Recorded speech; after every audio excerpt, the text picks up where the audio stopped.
Let it go. Let it go. Let it go. Let it go. Let it go. Lord, help me let it go. Let it go. Let it go. Let it go. Let it go. Let it go. Let it go. Lord, help me let it go. Help me let it go. Yeah, let it go. Yeah. Let it go. Help me let it go. Master Jesus, let it go. Yeah. Help me let it go. Go, go, go, go, go. Oh, let it go. I'm tired, let it go. Give it all to Jesus. Let him take control. Just sit and watch him. I know it hurts you, and I know it's painful. No way to wait, so you have to let it go. Your best friend is not your secret enemies. Let it go. Your wife is getting married to another man. Your husband are falling in love with another woman. Don't let it bother you. I say let it go. If someone overlook you because you live easy around, if they insult you because you don't have nobody, if they say you will continue to be a zobo, if they say you will continue to be a prostitute, if they say you will continue to be a beggar, you will not marry, you will not bear your own children. If they say your knee is borrow, Sunday go to meeting, mommy can say no, Johnny Ginger. Just let it go. Jesus will change your story. All right, folks, good evening. So welcome to the Liberia Public Radio. As usual, I am your host and anchor to right here from the New England Bureau to the Liberia Public Radio. And I'm Alfonso Zian. So we're going to shift the gear in a conversation here this evening, holding all accountable to right here on the Diaspora Informative News Outlet. Stay tuned. We're going to have a great conversation here this evening.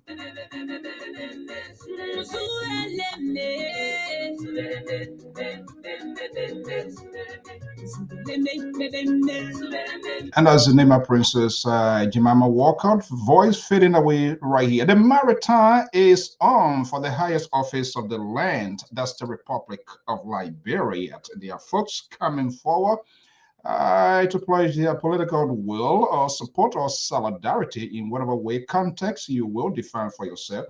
But we pledge here at LPR here to hold all accountable. We are all involved in the decision making. So get ready. We're going to have the conversation here very shortly. Overflow to be the best and more the rest. You gotta pray more than God of Abraham, Isaac, Jacob, the God of mighty blow. But there is power in your blood. I want to give you praises. Yes. I gotta this and David did. They think I'm getting crazy. But love is how you make it, brother. May not be in his day. Every time I sin, I'm on my knees, begging God for mercy. Thank you for your love, blessing, and forgiveness. You solved my problem, Lord. You took me for. Just hit the do us a favor, hit the share button as well. Invite someone at your company because it's all about Liberia. Share the video for us. The delay is not your denial. Everybody know. Just keep on trusting in Jehovah. He will give you more. He took you from the grass. He can take you from the rock and roll. Yeah. Okay, let's get a ball rolling here quickly.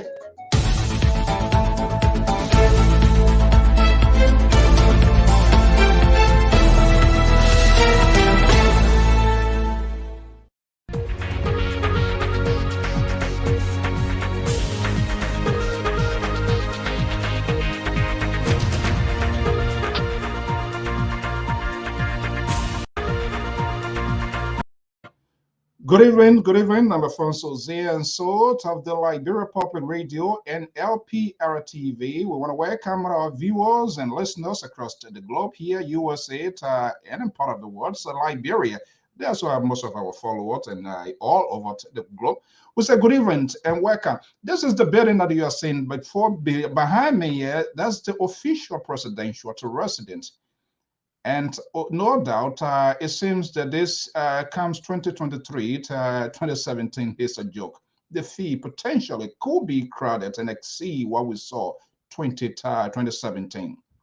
Who is to be in this building? Only one person at the time, but the field is getting crowded.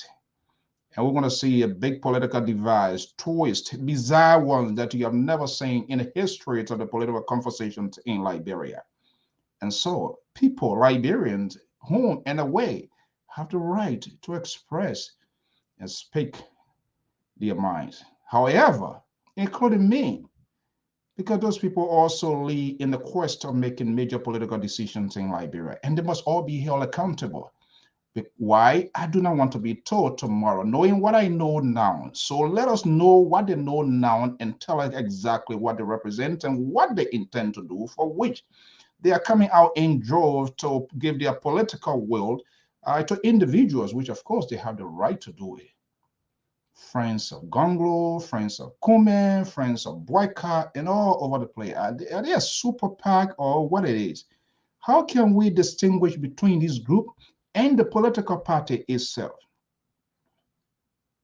Very difficult question to answer. My guests are folks, they are standing by. They're going to be breaking the entire. Some are saying they are a member of the Progressive. Is it a return of the Progressive? I have no idea. I don't want to be judgmental right here this evening, but we're going to have all of this conversation. Why and why they are making this pick out of almost 10-15% potentially could be expressing their desire. Stay tuned. We're going to have this conversation going. I'm Alfonso Z, and so time check here in the East Coast at 8:05 Eastern Standard Time. Liberia, good morning. It's a little after 12 a.m.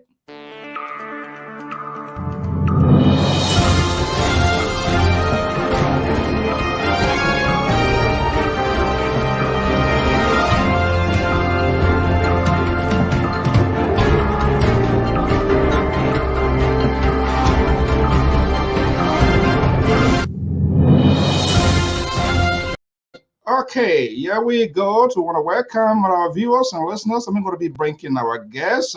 They are all standing by in different locales here in the USA. They will introduce who they are, where they are, and why they are doing what they are doing. Let me go right here and bring in Dr. Tabanado. Doc, can you just elevate your camera a little bit? Let's see so my viewer will get great. Perfect. Dr. Tabanado is here. You're going to be telling us here. Thank you so much. Let me go on the other side here to Willie MD Cooley is also going to be part of tonight's conversation. So Mr. Cooley, good evening and welcome. This is the official news outlet of the Liberia Public Radio. Let's go on the other side. Dr. Emmanuel Kamara is in the vanguard, potentially leaving this political maritime. I don't know where he based. He's going to tell us. That good evening and welcome. This is Liberia Public Radio.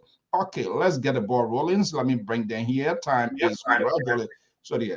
Okay, gentlemen, good evening and welcome. If this is your first time appearing on this network, this is Liberia Public Radio. Good evening and thank you for sharing your evening with us. How are you guys doing today? Pretty good. Thank you for having us. Okay, good. If anybody get a device on, probably you want to mute it so that we can have a reflection here. Okay. It looks so perfect. I'm not saying nobody, everybody, I don't know whether it's on purpose or is politically calculated. Nobody put title to their name. So it is not my fault. I know we Liberian, we let title, executive director, Lesion Days, this, that. Everybody going solo right now until maybe the guy we're going to be talking about, when he gets there, then those titles going to surface here. But that's good. I'm going to leave it as it is. All right, let's set the stage for the benefit of our audience. And let me go there to Dr. Kamara. We have been having conversations behind the scenes. Dr. Doe, being spontaneous with communications and all of that. Let's unearth it right here now on LPR. Okay, let me start with Dr. Kamara. Who is Dr. Kamara, by the way, and why are you here tonight, Doc? Thank you very much for having us on your show. My name is Dr. Emmanuel Kamara, son of Nima, and I've come here today to share with your listening audience some of the things our movement, the movement which is called Friends of Gongloe Global, is done here in the diaspora to promote, to educate Liberians and patrons who would like to support his candidacy for the presidency of the Republic of Liberia. We have a series of programs coming up We expect the councillors to join us.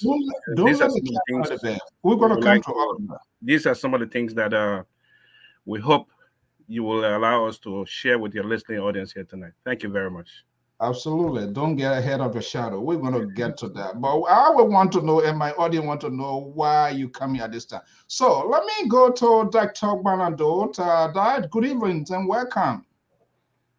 Good evening, Mr. So. Thanks for having us on your program this evening. Okay. Some of us have followed your show for a while, and we have a lot of regards for how you have educated Liberians about what's happening in Liberia. You bring a sense of balance to your show, objectivity, and that's one of the reasons we sought you out to appear on your show. I'm currently the Deputy Executive Director, that's my boss over there, Dr. Kamara, of the Friends of Gongloe here in America. Okay, that would not, thank you for the commendation, but that would not get the fight of asking those questions that Liberians deserve. We need to know. Okay, let me go on the other end here. Wilmar Cooley. Mr. Cooley, is that the right name? Is that the right way I'm calling it? Wilmar Cooley. Wilmar Cooley. I see the flag behind you. Is that your what? Is that you already in the mansion or what is that? My goal. This is Liberia. So I love that. Okay, tell us here a little bit who is Cooley and why is he part of this movement? All right. Thank you, sir. Mr. So. I'm glad to be here tonight with Friends of Gongloe. I'm Will Macaulay. I'm from Liberia, son of Nimba. And I'm glad to be part of this team. I'm here because I want to see a better Liberia. This is why I'm here tonight. All right. Better Liberia. The definition by many out there will be various, including myself. But let's get it, guys. Let's get it going. Let's set the stage. Let's bring our audience and follower up to speed. And let me start with the boss, because what Dr. Doe has done has already put you in the hot seat. So let's start with you. So talk to me a little bit and our viewers, how you came to this point here, Friends of Gongloe. Why? Wow, what prompted this? A few months ago, specifically to say about 7 or 8 months ago, a group of Liberians in the diaspora thought it wise to come together as a group and petition the Councillor Gongloe, to run for the presidency. By so doing, we decided to form this group. And as God would have it, within the course of a few months, over 500 people have signed on who believe in the goals and the aspirations of the principal, that he is the best person at this time to move Liberia into a different and more progressive trajectory. This is why we decided to form this group, so that we can have somebody and we can provide an alternative to everybody else who is running for the presidency in Liberia. Okay. I intend not to shift the gears. That's your choice, and you have all right to do that. But that we have tons of those people. Before coming to the Friends of Gongloe, let's do a little bit backtracking here. Are you associated with any of these tons of political parties in Liberia? No, I was not directly involved with any political party in the past. Okay, good. We want to have everything on record. We're going to make the conversation well proportional. Dr. Bernard. Yes. Okay, your boss, as you said, already hit the nail on the head. Do you remember when that phone call came to you to be part of this movement, and why? Well, yeah, the call came to me several months ago. I will put it at about 3 or 4 months ago. My colleague here, Dr. Kamara, reached out to me to kind of engage me about efforts here in the diaspora to organize a support group for Councillor Gongloe. I do have a long-standing, almost 40-year relationship with Councillor Gongloe. So that decision was rather easy for me to make because I'm not, we go way back as former students together. We were equally involved as social advocates in the early 80s, late 70s. So making that decision was rather easy to join the Friends of Gongloe group, an extremely progressive group that is doing everything to support Councillor Gongloe Okay. from this end in the diaspora. Okay, Coley, I'm going to be coming to you, but this conversation is about to get more interesting. The liberal to progressive and also host conversation with Samson too. He's based in Saxton, Sacramento, is joining this conversation. I'm hearing the tone of liberal. I'm not sure whether there will be some sort of coordination here, but we're going to see what happens. Let me bring in the liberal progressive, Samson Brown, Toe, who's going to be part of this conversation. The liberal progressive that you're seeing. Mr. Toe, good evening. Good evening, Mr. So, and good evening, guys. Thank you very much for utilizing this platform, and that's what we do here. Like Brown Public Radio, we're here for where people that have important things to discuss about our country have the opportunity to do so. And to say thank you very much for utilizing the platform here tonight. Okay, he trying to form a union now because he hears a liberal group here, so he tried to form a solidarity here. But I can tell you, it will not last in a minute. Rest assured. Okay, liberal, good evening and welcome, Ms. Collins. Let's hear from you. Why form part of this? No other choice. What has been your past history with any political institution? Is there any? And if so, who broke that divorce? Who put in that divorce? All right, Mr. Soul. So this is my very first time being involved with Liberian politicians. I have never had anyone to support or any political party back in Liberia to support. Mr. Gongloe, I actually met Mr. Gongloe probably 4 or 5 years ago when he had some issues back in Liberia. And when he moved to Boston, when he got like a political asylum, I think when he moved to Boston, when he was in Boston here, that's when I met him. It was a during the summer when he was doing courses over at Harvard University. That was the time I met him. I was a young man, very, very young back then. And I look up to this guy and to this man because he's like a role model for me. And also he's like a mentor.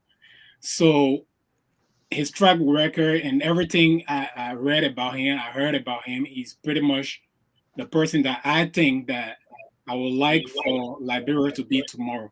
That's the person that I trust, and I believe that my kids, when they grow up or when they go back home, they will want to see this country that I keep talking about, Liberia. I believe Gongloe is the one, and this is why I'm on this team tonight. Okay, liberal, don't hesitate, gentlemen. Let's get it going here because Liberians said ego. Okay, so from my understanding here, now everybody is somehow directly or indirectly. So you are putting your own career on the line as well. So let's get a conversation. The name Tuawan Gongloe is not a strange name in the Liberian culture in terms of his involvement, a full-time career lawyer, activist involved in multitudes of roles, occupied major positions in government. Dr. Kamarat, because he's going to be our centerpiece of conversation here. Is it strange? Is he a new breed in the politics of Liberia for which you are coming out now to put yourself in the front line? Well, it's not strange in a sense because Councillor Gongloe has been indirectly involved in the governance of Liberia, indirectly because he's been on the sidelines and he has been making suggestions, criticizing bad governance, and so on and so forth. As he himself may have said in 1 or 2 occasions that he felt, it was time, instead of just standing on the sidelines, to throw his hat into the race and participate in the process. So instead of being, a spectator, he wanted to be a player. So this is why he threw his hat in the race. It's like if you want change to occur in any setting, you can't have that change take place while you're on the sidelines. You have to take place while you're in the playing field. So it was for this reason that he decided to join the race, so that by God willing, if he's elected, he can help to put in place those visions that he's always had for the country. Because his suggestions, his criticisms have actually not yielded anything. So he felt by being in the race and by hopefully occupying the seat, he will be able to make a better impact, compared to what he's been doing in the past. Basically, in a nutshell, he wants to take the bull by the horn now. Very well. Okay, good. Lebro, don't hesitate when you want to come in. Mr. So, in the interest of fairness and in the interest of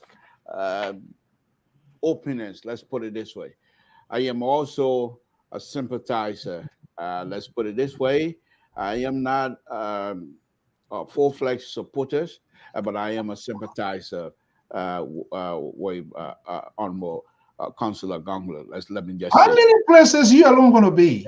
So I'm a liberal, and so and not only liberal, but I'm also a progressive. And so when we see one of ours, we know and we recognize and we call it. But let me ask, if you don't mind, let me ask this question to any of the three gentlemen if they can help us out here. The political relation of political party or political independence or whatever you want to call it in our country. Is that not a concerning to any of you, as we have on Councillor Gongloe now? It's going to be in a race. Well, if I may chime in on that question, I think one of the good things that has happened to Liberia since the country returned to peace is the opening up of the democratic space. And when these kinds of things happen in an emerging democracy, you will find numerous political organizations. Our democracy is still emerging. It hasn't matured such that you will have people organizing around strong ideas, strong programs, strong projects. Like you have on this show, you have progressive liberal. I think you have another person called conservative. Liberians have not reached that stage where they will begin to organize around clear ideological ideas. Ideas for changing the economy, which direction the economy should go, what kind of governance structure we should have, what kind of country we want.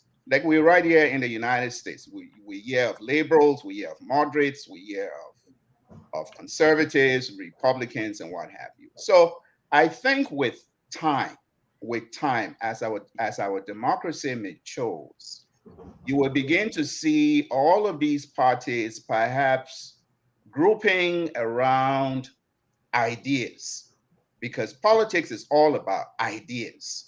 Who can advance the best idea for the betterment of the country? So, it's kind of concerning because when you have a fragile democracy, when peace is not fully concentrated, yes, when you have different groups, all kind of different groups, it presents a problem. Some people are in this because they have personal agendas. Some are juggling for positions. Even those things they call political party are just little outfits with 3 or 4 people, and you have dominant individuals who run those organizations. But truly, as we are seeing now on the scene, what is happening, and if people are simply coming together because they want raw power, it presents a problem. So yes, I can see that this will present a problem, but I think with time, as our democracy matures, as people can put aside their personal egos, personal agendas, groups will begin to collaborate with each other on the basis of ideas, on the basis of principles, and what have you. I'll pause there. So, Okay. Mr. So, if you don't mind, please, I have two more questions, if it's okay with you. One more. We gotta spin it Mr. around. So, you cannot try to put Listen, a you're not gonna limit, fall. You're not on a gonna progressive listen. Hold on.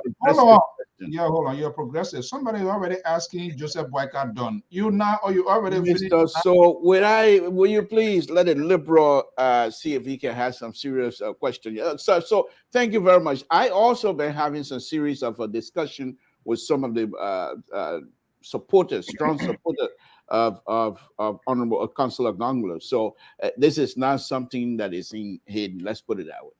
The next question that I had, I think earlier, Dr. Doe, you mentioned how far you and Councillor Gongloe go back in terms of your political activism and everything else.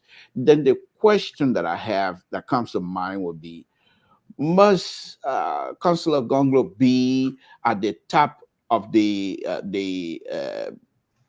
process in order to achieve some of the struggle for which he was struggling those days? Must he be president in order for those ideas that he espoused those days to be something that will be realized?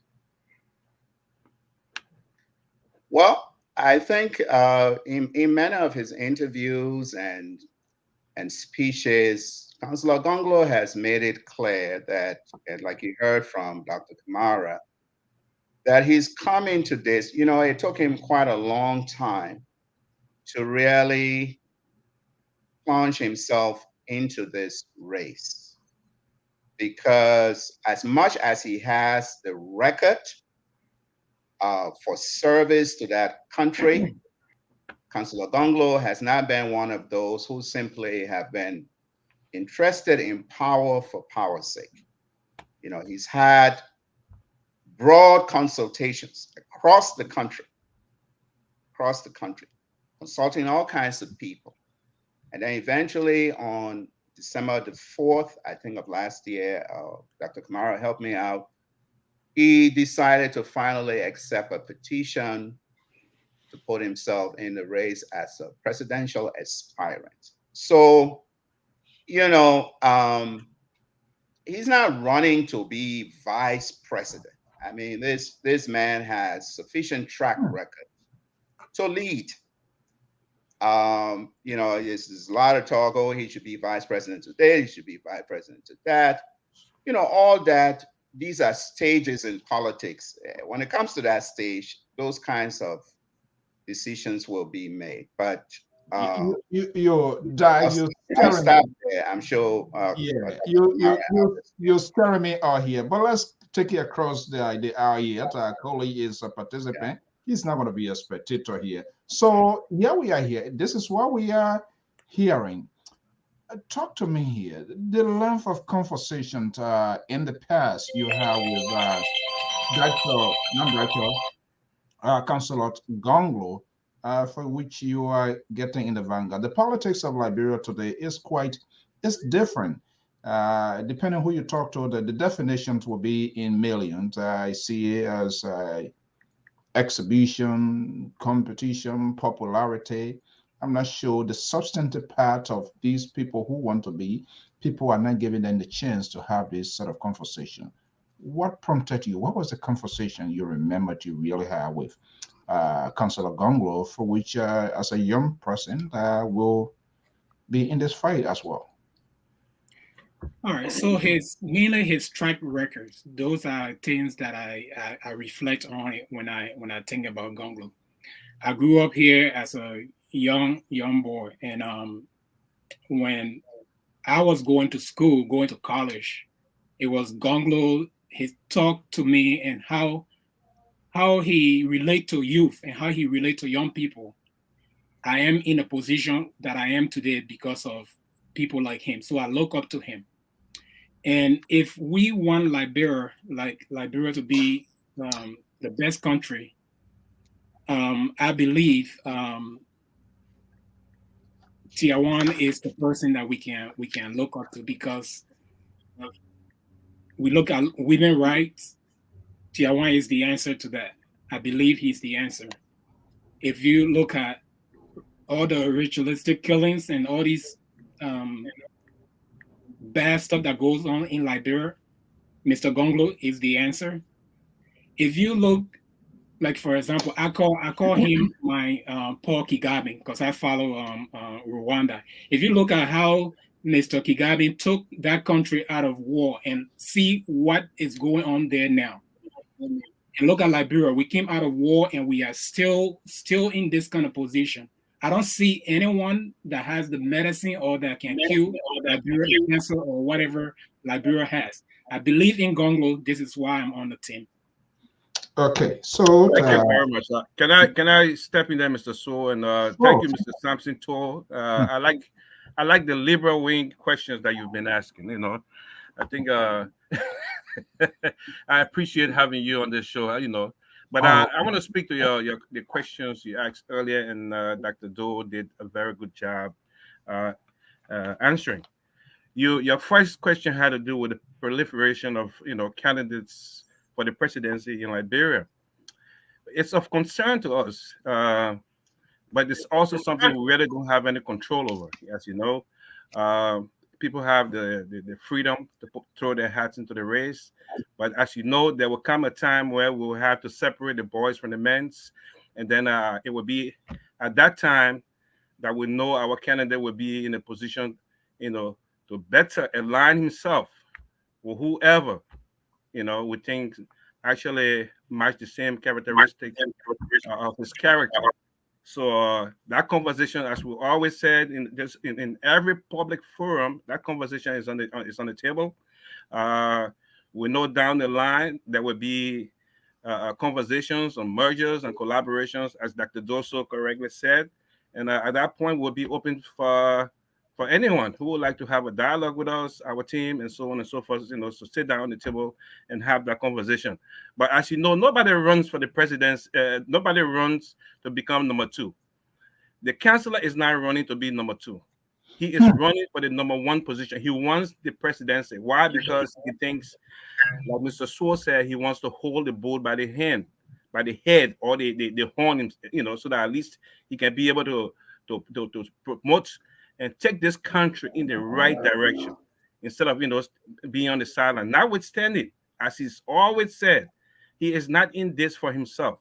He has always said, if I find anyone who is better fit for this office, I will support them. Simply saying, in other words, if there's anybody else who thinks the same way that I think, if there's anybody else who feel the way I feel about the people in Liberia, I will be willing to collaborate with them.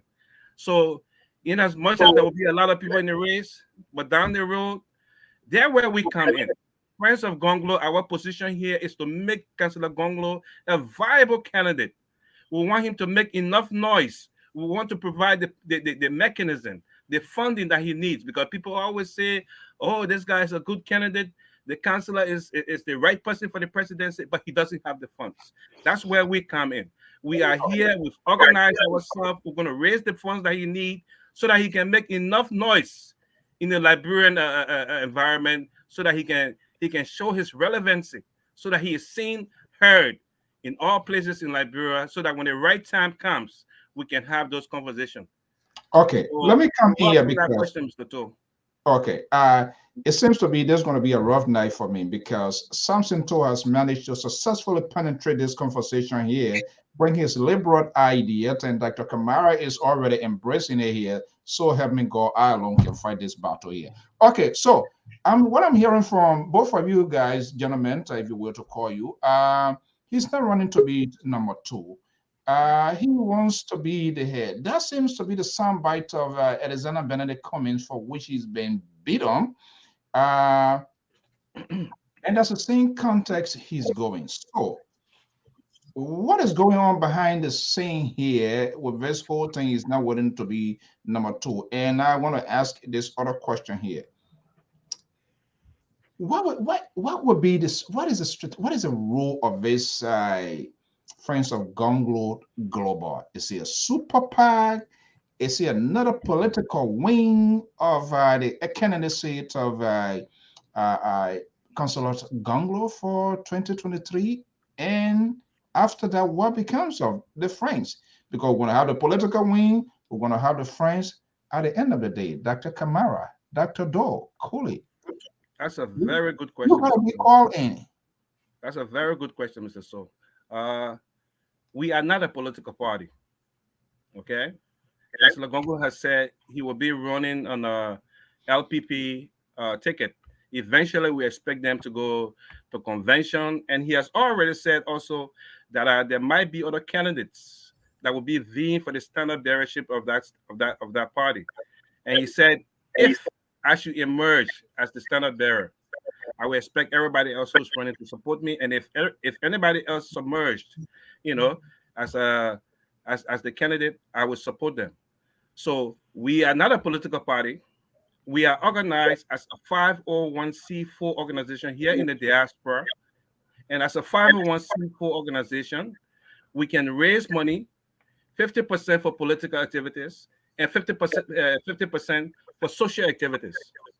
So most of our funds are done to educate and bring social awareness and good governance in Liberia through supporting any candidate. For now, it's Tiawan Gongloe, who we feel can bring good governance and educate the people of Liberia when it comes to social aspirations and social well-being in the country. So we do not intend to be direct. In fact, the organization was not formed by Tiawan or Councillor Gongloe for that matter. It was just formed by a group of goodwill Liberians who wanted to see things happening in the best interest of all Liberians in the Republic of Liberia. Okay. So let me ask this, Mr. So, please, if you don't mind. Question, let me bring in. I think someone here. It's about to get balanced in world conversation here. Nothing. You bring the central right here. There's nothing to be balanced. I am still going to be the counterweight of both of you conservative. You're going to bring another conservative on here tonight. I'm still here. But let me ask my question on a very serious note. Welcome. Mr. George, welcome. That's Amos George, one of the contributor here of this platform. Mr. George, thank you for joining us. But Dr. Dole, let me ask you, and I know all of you quite aware, and I'm sure you know more about Liberian politics than many of us here. But let me ask you, we've been on this road before, and I'm not going to pull punches on this one. We, myself, being involved with Friends of Bronskin, another counselor, we have that, and we saw how that turned out. Some of the facing group, people that were member of the original Friend of Bronskin, turned out to be biking Liberia and try to run things. People are saying now, your organization, if we might call it as such, is that perhaps you want to get close to having this type of organization. You want to get close to the consular and try to influence some of the way or things that he might be doing or what have you. First of all, is this true? Second thing I want to find out, are you guys prepared? Because the folks in Liberia, eventually, once this thing take on another route and start taking folks in Liberia that will be different from this group might want to put another resistance or block, stumbling block on the road, because I experienced that myself as a member of the. So, are you guys prepared for all of these things? Then, are you prepared to actually be involved on the ground in as much as you can? So, I'm just wondering how this thing is going to be different from that of Councilor Bronskin, Friend of Bronskin type of deal. You're saying you don't want, you're just doing it to raise fund and what have you. Politics are interest, and if your interest is not being expressed by the person you're supporting, if your interest is not being taken up by the person you're supporting, how far are you willing to go? Progressive Liberal, that's a very good question. And just as Dr. Kamara explained, our primary focus right now is fundraising. We are basically a support group, fundraising to assist with the consular's campaign in Liberia. Our second focus is to help elevate the awareness on the issue of good governance in Liberia, which has which we have not had in a very long time. We've seen governments come and go. The issue of good governance continue to haunt us. Now, I will not pretend here that support groups are not influential groups or don't try to assert their influence over the candidate. Of course, if you're in any kind of political arrangement, you want the right thing to happen. If we are to assert any influence on Councillor Gongloe, it would be those things that he's always advocated for, in particular, good governance in Liberia. We want to see our country governed in a very honest way, in a way that can encourage the mass participation of as many of our citizens, in a way that can bring improvements in our health sector, in our education sector, in a way that can bring changes in the life of the youthful generation. As you well know, the young people in that country are going through so much. They've been called all kinds of names, Zogos, misfits, so forth and so on. And nobody has really paid any attention to that. So, you know, as I said, our support group, we don't begin from the premise as other groups you've mentioned that, look, we want this or we want that. You know, we basically begin from the premise that we have a candidate who is an honest man. He's a very decent man, humble man, a man who is convicted about better Liberia, that a better Liberia is possible. And it's along those lines that we're providing support. The support I may also add is while it's fundraising, while it's providing material support, it's also intellectual support. Ideas. I mean, if he seeks our reaches out to us and say, well, what do you think about the health sector in Liberia? How should we approach it if I send to the presidency? These are my broad ideas on the health sector. That the health sector we should stress preventative health rather than, you know, people get sick in the last minute and then they run into the hospital. If he approaches us and say, what do you think about the education system in Liberia? That is all messed up right now. Children are not in school. How can we fix this? Yes, we'll share ideas. You know, we'll share those ideas. But we don't begin from that premise that we have to impose on we call him our principal. You know, we're not macro managing him from anywhere from afar, as we see other organizations do. This is why create. Like you said, like Dr. Kamara said from the beginning, there are many support groups from Gongloe. We don't have any adversarial relationship in the diaspora yet. Many support groups. We found ways to even work together. We have a sister organization called Team Gongloe, who will be handling some aspect of his trip when he comes. So, as I said, you know, we don't intend. Many of the people who make up the group, like the young brother, my colleague said, are people who share the values of. So we don't want to get that.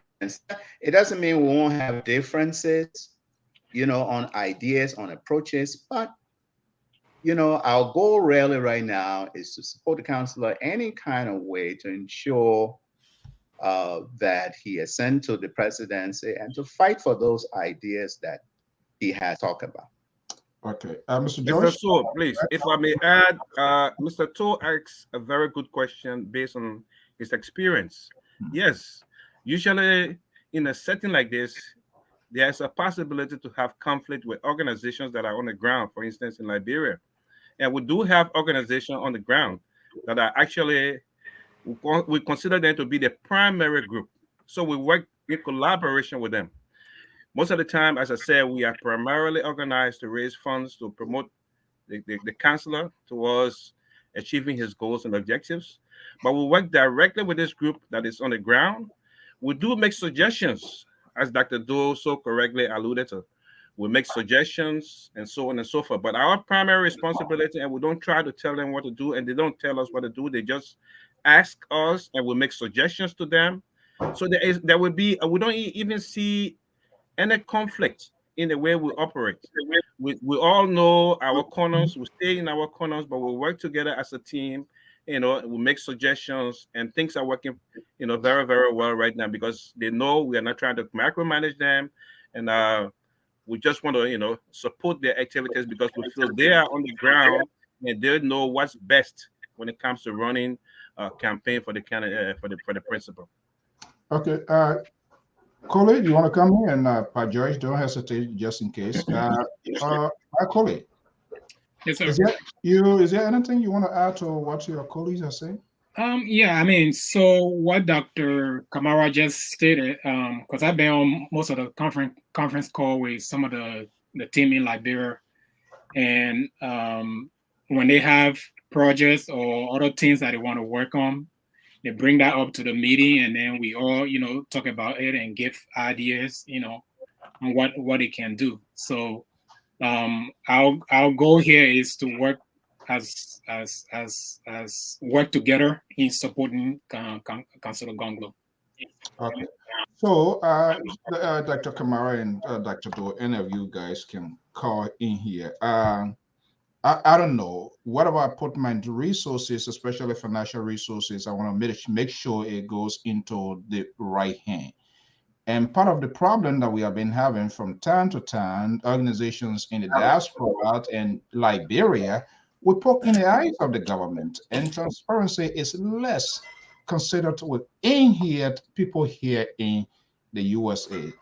People will give money at the end of the day, even though I didn't post something there. What you want to do here, you not put anything there. What you want to know about it? What? And I have listened, I have followed the council activities. Some of the past interview, he went out and bringing $100 change, reporting the money back to people that gave it, all of that. Okay, let's put it on the side. But the surrogates tend to be the problem at times, because they don't want to be answerable. You are undertaking a tax. This is a very serious mission. You're going to be raising money to facilitate a campaign is not an easy thing. So quickly here, how much do you intend to raise to wage an effective campaign for the success of Councilor Gongloe if he's to be president? Do you have anything on the dock? No. Well, we don't have a ceiling. We don't even have a floor for that matter. Oh my God. Whatever we raise will be used for the intended purpose. And when it comes to transparency, you made a very good point, Mr. So. Look, transparency is key in Friends of Gongloe. In fact, this is what is actually encouraging our members to give. We have a special chat room for contributors. So once you have given a penny, you are in that chat room. We provide financial report on a weekly and monthly basis. Everybody knows exactly how much we have in our coffers. We also, in conjunction to a financial report, we also provide bank statements for our members to see how much money we have in our coffers. We are as transparent as our principal is. We are following the principles, the teachings, and the actions of our principal in all our endeavors. We have tried very well to form an organization that is diverse, that looks like Liberia, that is diverse, that represents women, men, and people from various counties.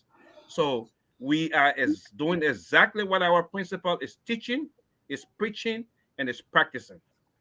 So that's no joke. And I will even allow, let me yield to my colleagues here to speak when it comes to transparency, because I, as the ED, I am directly involved when it comes to when it comes to accounting of funds.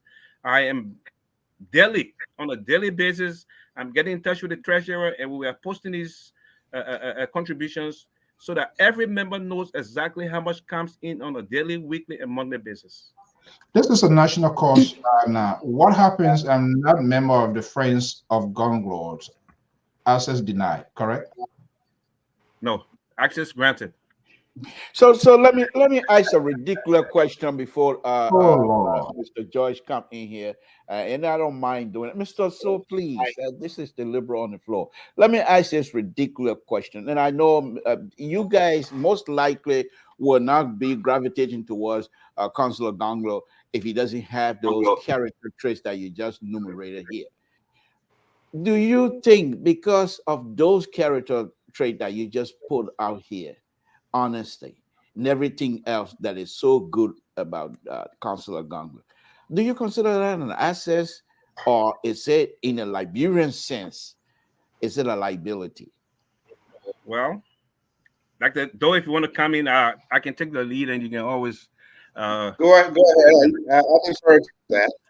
Go ahead. As you know, they have a very popular saying in Liberia. They say, "One man's meat is another man's poison."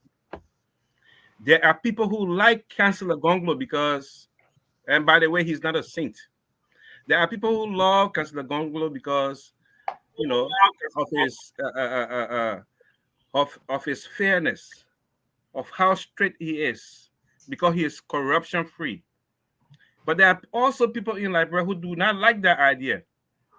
They don't want to see someone who is strict. They don't want to see somebody who is going to take the country into a place whereby there will be no corruption.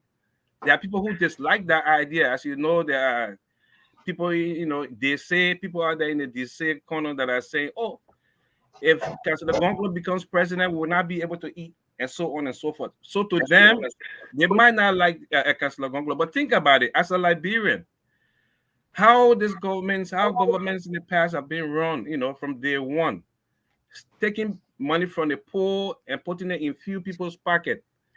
If we have somebody now today who we think at least can prevent this kind of behavior, I think it's best. It's in everybody's interest. It's in the country's interest. And Mr. Macaulay just alluded to the president in Rwanda. Okay, how well he's bringing this country, you know, to the world view. I think we should support somebody like that, at least like Councilor Gongloe, who would know at least is corruption free and would take our country to a new higher height. Dr. Doe, please come in. Yeah, please. Yeah. Dr. Doe, your camera, please, so that we'll see you. Well, can you? Oh, okay. Sure. Okay, perfect. Yeah. The progressive liberal, that's a good question there, because that is a prevailing thinking in Liberia. And where is it coming from? That idea that every politician that appears on the scene is doing so, will be doing so for himself and his friends and his families. We've seen it happen from one regime to the other. So there's this cynical view that our people have about politics. Oh man, if you're just coming to chop, is that time to chop? You know, so that chopping mentality is there. But if you look at who's really creating that problem, is the Liberian political elite, the corrupt, very corrupt nature of the Liberian political elite that has filtered down to our people, the masses of people. And Councilor Gongloe, with his qualities, just as Dr. Kamara said, is determined to change that. He comes with an asset. I think good Liberians, good people, which are mostly the majority of our people, they will see that in him because he has demonstrated it. Everywhere he's held government public jobs, he demonstrated that. His integrity, he's kept his integrity intact. He's in his own private legal practice. He's demonstrated that when he was head of the Liberian Bar Association 3 years. He's demonstrated that. So this is a man who will not be enticed by the trappings of power, that if he comes to power tomorrow, he will continue the culture of corruption, really destroying that country. So I say he's an asset. And the people will see that he's an asset, just as Dr. Kamara has said. So, let Amos come in, that will be taking our only fight. those, Yeah. Good evening, Dr. only those who Kamara. want to see us continue. Good evening, Dr. Kamara. Good evening, McCall. And Dr. Doe is Dr. Doe from Atlanta, Georgia? No, Dr. Doe. I know you. Okay. I know you. Anyway, welcome to the Liberian Public Radio. Thank you very much, Mr. Conservative. There we go. Yeah, he really, you know him. Yes. Oh, I know him. I know Mr. George very well. Yeah. Well, yeah. Let me say thank you to you people first. But let me come by the question you were just trying to answer. We coin this phrase, clean person. This man is clean, he's not corrupt. But there is a reason why the Liberian people are always suspicious about people who want to lead a country. And it just unfortunately, I was reading something from the New York Times. They talk about Talbot. He took power, brought his brothers right there around. Doe King brought his people around. Sawyer King brought his people interacting around. Charles King, the same thing, brought his own people around, brothers and king, family people. Ellen King, the same thing. We have Weir. The pattern just continues. So this is what the Liberian people, when people are talking about people are clean, yes. But when they get to power, then the narrative change. So the Liberian people have the right to be doubtful of anybody that they say, oh, this person is clean, this person is clean. Because you look at the pattern of the people that I just listed. Now, one of those people have ever tend to disprove what the people are saying in Liberia. Now, Councillor Gongloe, I want you people to tell me, if Councillor Gongloe become president of Liberia tomorrow, what will he do differently? Because he has been part and parcel of this system. So what will he do differently? And how are he going to achieve those things? Mr. George, you made a very good observation. I appreciate it. First of all, I think the councillor has spoken to that. And you are right. Sometimes it's not the principal, but the people that are around the principal, they are the ones that actually corrupt him. A few days ago, somebody called me and told me something. I think this is the right time to share it with your audience.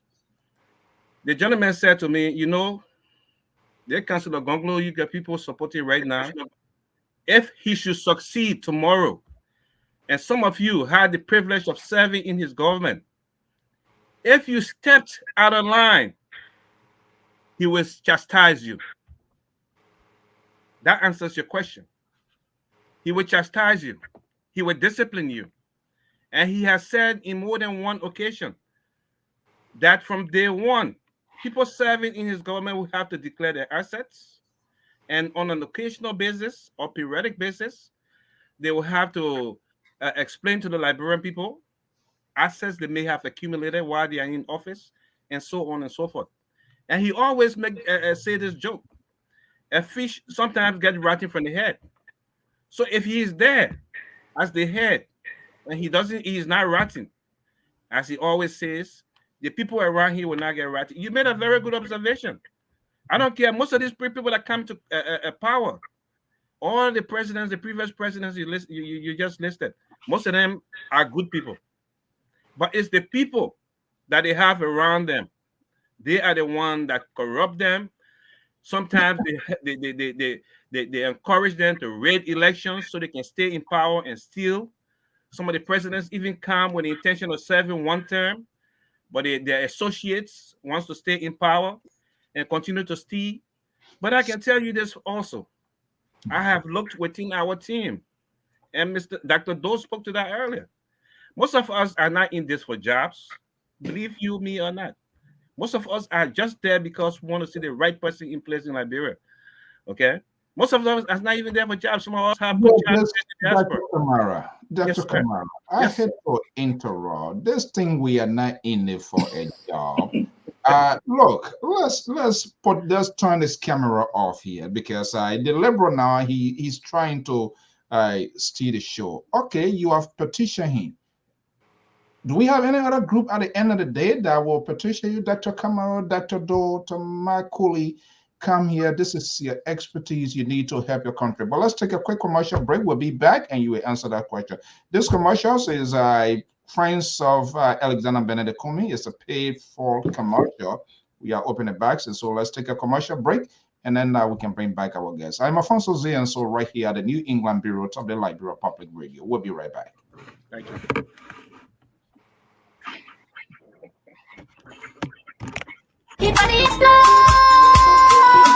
There are 5 priorities we have, and we call that the what's. And then there are 5 things we call the how we'll do it. And those priorities are as follows. Our first priority is infrastructure. Simply put, it's electricity, it's roads, it's water, and it's internet and cell phone connectivity across Liberia. We have to invest in infrastructure. That is the top priority. That's the basis on which we can and will do everything else. The second priority for us is job creation. There are too many unemployed, underemployed, and unemployable Liberians. The unemployment rate is over 85%. And therefore, job creation is our next priority, creating jobs for the Liberian people. The next priority is agriculture. We are a country that do not fear ourselves.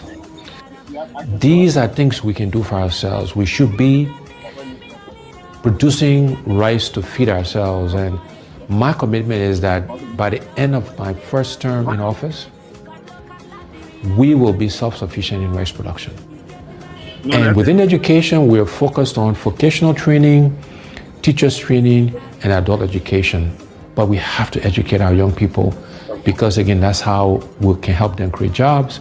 That's how we can train farmers. And so these things are all linked together. And our final priority in terms of the what's is health. Because you can have good infrastructure, you can have a good job, you can feed yourself, you can have great education, but if you don't have your health, it doesn't matter. And so health is our 5th priority, and there we're focused on primary health care and preventive health care. So those are the what's we'll do for our people, for the Liberian people. How are we going to do these things? The first how is we want to engage Liberians differently in the transformation of our country. We call this hearts and minds. How do we get all Liberians to participate in the changes that are required?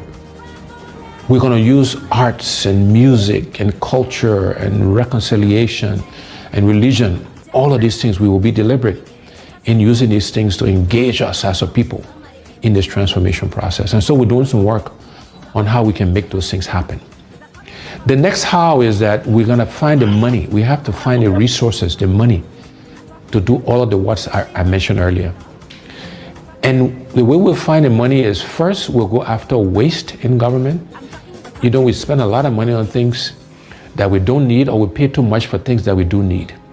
So for example, I believe the vehicles we buy for our government officials, we spend too much money on that. We should reduce the number of vehicles, and we should buy less expensive vehicles for our government officials. We need to reduce how much they make so we can pay teachers and civil servants and police officers and the military officers and healthcare workers, people who actually do the work. We need to pay them more money and reduce the gap between those at the top and those who actually do the work. The other way we'll find the money is going after this thing called corruption. You know, corruption has been the bane of our country. Is the primary reason why we are as underdeveloped as we are today. and we will aggressively go after corruption. The first thing we'll do is we will appoint a corruption czar, a minister in charge of corruption in the presidency that will coordinate all of the agencies that are meant to find corrupt officials. Secondly thing we'll do is we'll make sure we are giving the resources, the money, the right people, the right logistics to the anti-corruption agencies, the LACC, Liberia Anti-Corruption Commission, the General Accounting Office, the Public Procurement and Concessions Commission. We will make sure they got the right resources to go after corrupt officials. After that, when we find people who are corrupt, we will prosecute them, we will put them in jail, and we'll seize their assets. It will not be good enough for you just to resign. Okay. So those are the things we will do to really go after corruption. I have committed that I will not take a salary. The salary that is paid the president, I will allocate it towards helping to fight corruption. That's how important I think it is to us. And then the other way we'll find the money is we'll make sure we're getting full value.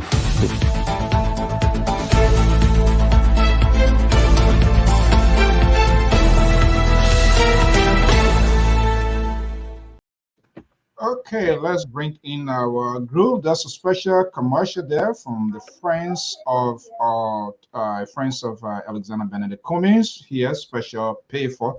So let's get back to our talking point, gentlemen. Welcome, Dr. Kamara. I believe you are carrying on, correct? Oh, let me bring in. Yeah, very good. I like the commercial you just aired. You know, from it's open now. You have Gongloe Global too. Who knows? You can. The only thing I didn't hear from, I mean, everything you said, you know, is part of our plan. I mean, we can bundle that in good governance.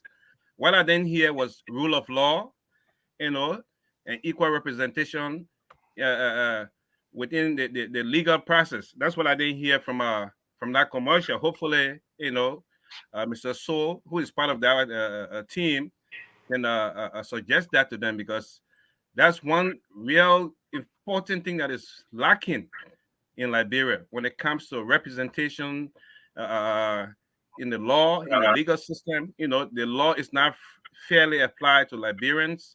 The who know you still exist. There are police people who are arrested certain people, and just by a phone call they are released. Some of them have to go to jail, and so on and so forth. And that's one of the key issues that Councillor Gongloe intends to make a part of his platform in this presidential election. Okay, all right. So let me just speak to that a little bit. So we are not saying that the road is going to be easy for Councillor Gongloe. It's not going to be like everything going to come and just work once he get in office. We just need people. We just need the right people that will be around him to help Liberia get out of this mess that we've been in for decades, for years. Because if you look over at other West African countries, they do have system in place. Even though they are corrupt, but they do have systems. But if you go to Liberia, it breaks your heart. Like you feel, you don't feel like you want to come back to the country. But we cannot sit back and let corruption take over. So that's why we need better people. We need people that have the mind, that have the heart of the country to work with Mr. Gongloe to be able to lead our country out of the dark age that we're in now. Let me throw this in here quickly before I ask my question. Let me just read something here. Somebody posted something here, and perhaps you guys can provide the information. He said, that's Alex. He said, I have my candidate, but I also want to contribute to the consular campaign because he's a good man. Will you take my contribution? That was the question the young man was just asking. So if you have that kind of information, perhaps you can pass that on. But let me. We accept. I mean, this is a Liberian effort. All right. We might be a select few that are taking the lead. That are taking the lead in this effort. But this effort is open to every one of us. Like we've said here on this show and other shows, we even look down the road to collaborating with other team, other groups. So even if we all raise the money now, it's going to be used down the line for the same purpose. So if you want to give to our organization, because we are very transparent and we account for whatever funds we receive, you can always reach out to us. We have a Facebook page, Friends of Gongloe. We have a Friends of Gongloe at gmail.com, or you can go to we have a website, by the way, Friends of Gongloe, friendsofgongloe.com. Friendsofgongloe.com is our email address. We have a Facebook account, Friends of Gongloe Global on Facebook, and we have a Gmail account, friendsofgongloe at gmail.com. Everything is about Friends of Gongloe. So if you just went to any of the search engines and you just put in Friends of Gongloe, we will pop up. And you can feel free, if you want to make a contribution, you can send it directly to this Lpr-Tv network, and I'm sure they will send it over to us, while we're here in this forum here today. So let me ask this to you guys, gentlemen. We just saw a beautiful commercial, wonderful commercial. However, those that are responsible, as far as I'm concerned, they have disappointed us greatly. And I don't mind saying that. Now, here, these people, Honorable Cummins and Dr. Baca was supposed to be collaborating to relieve the Liberian people. Instead of that bringing that relief process to the Liberian people, they have not gone to court, and we're going from courtroom to courtroom. Now, here you are again. I believe, I could be wrong, but Councillor Gongloe perhaps saw this disappointment coming at a far distance, and perhaps one of the reasons, maybe I could be wrong, but maybe some of the reason why he decided to get involved. Now, here you are selling a good idea, but how sure are we again that when the Liberian people decide to pin their hopes on this Friends of Gongloe, who Councillor Gongloe, as I know, has a very good character. But how sure are we again that our hopes and aspirations will not be dashed all over the place again as happened in the past? Secondly, the election is next year. Do you guys have the time to actually convince Liberians to continue to gravitate towards Councillor Gongloe? So those are some concerns that I have. First, please address. I think, look, this is the liberal is speaking. Please. Yeah, coming before Dr. Kamara. You see, you do this all the time when your conservative idea, when the liberal is asking some question. Why you always whining? Here comes a center, right? They will not let me ask my question. Okay, let's Mr. Toh, you asked a very good question. Let me answer your question before the conservatives interrupt you. Let me answer your question. That's a very good question. Yeah. Thank you. See, the difference between Councillor Gongloe and all the other individuals you name is this brother is not anxious. To put it in the Liberian English, you're not able for this position. Abu Kiri. We have received here. Pardon? He's not Abu Kiri. You're not Abu Kiri. You're not desperate. These other people, it seems that they were too desperate. They were too desperate to become president, so they are willing to compromise their souls. They are willing to collaborate with anybody whatsoever just because they want to be in that seat. And Councillor Gongloe has said it in so many ways, in so many different forums. If we find somebody else who is more capable, who is more fit for this position, I will support them. So he's not in this thing just because he want to be president. He just want to change things that are going on in Liberia. Okay, we need to get back. A lot of people are talking to us. They are talking to him about collaboration, and he's always said, "Look, I'm not even a standard bearer yet. I'm not a standard bearer of any political party. Why would I collaborate with anybody? I'm aspiring to be a candidate. At some point in the future, if I become a candidate, then we can have that conversation. This is why I go back to say what I said earlier.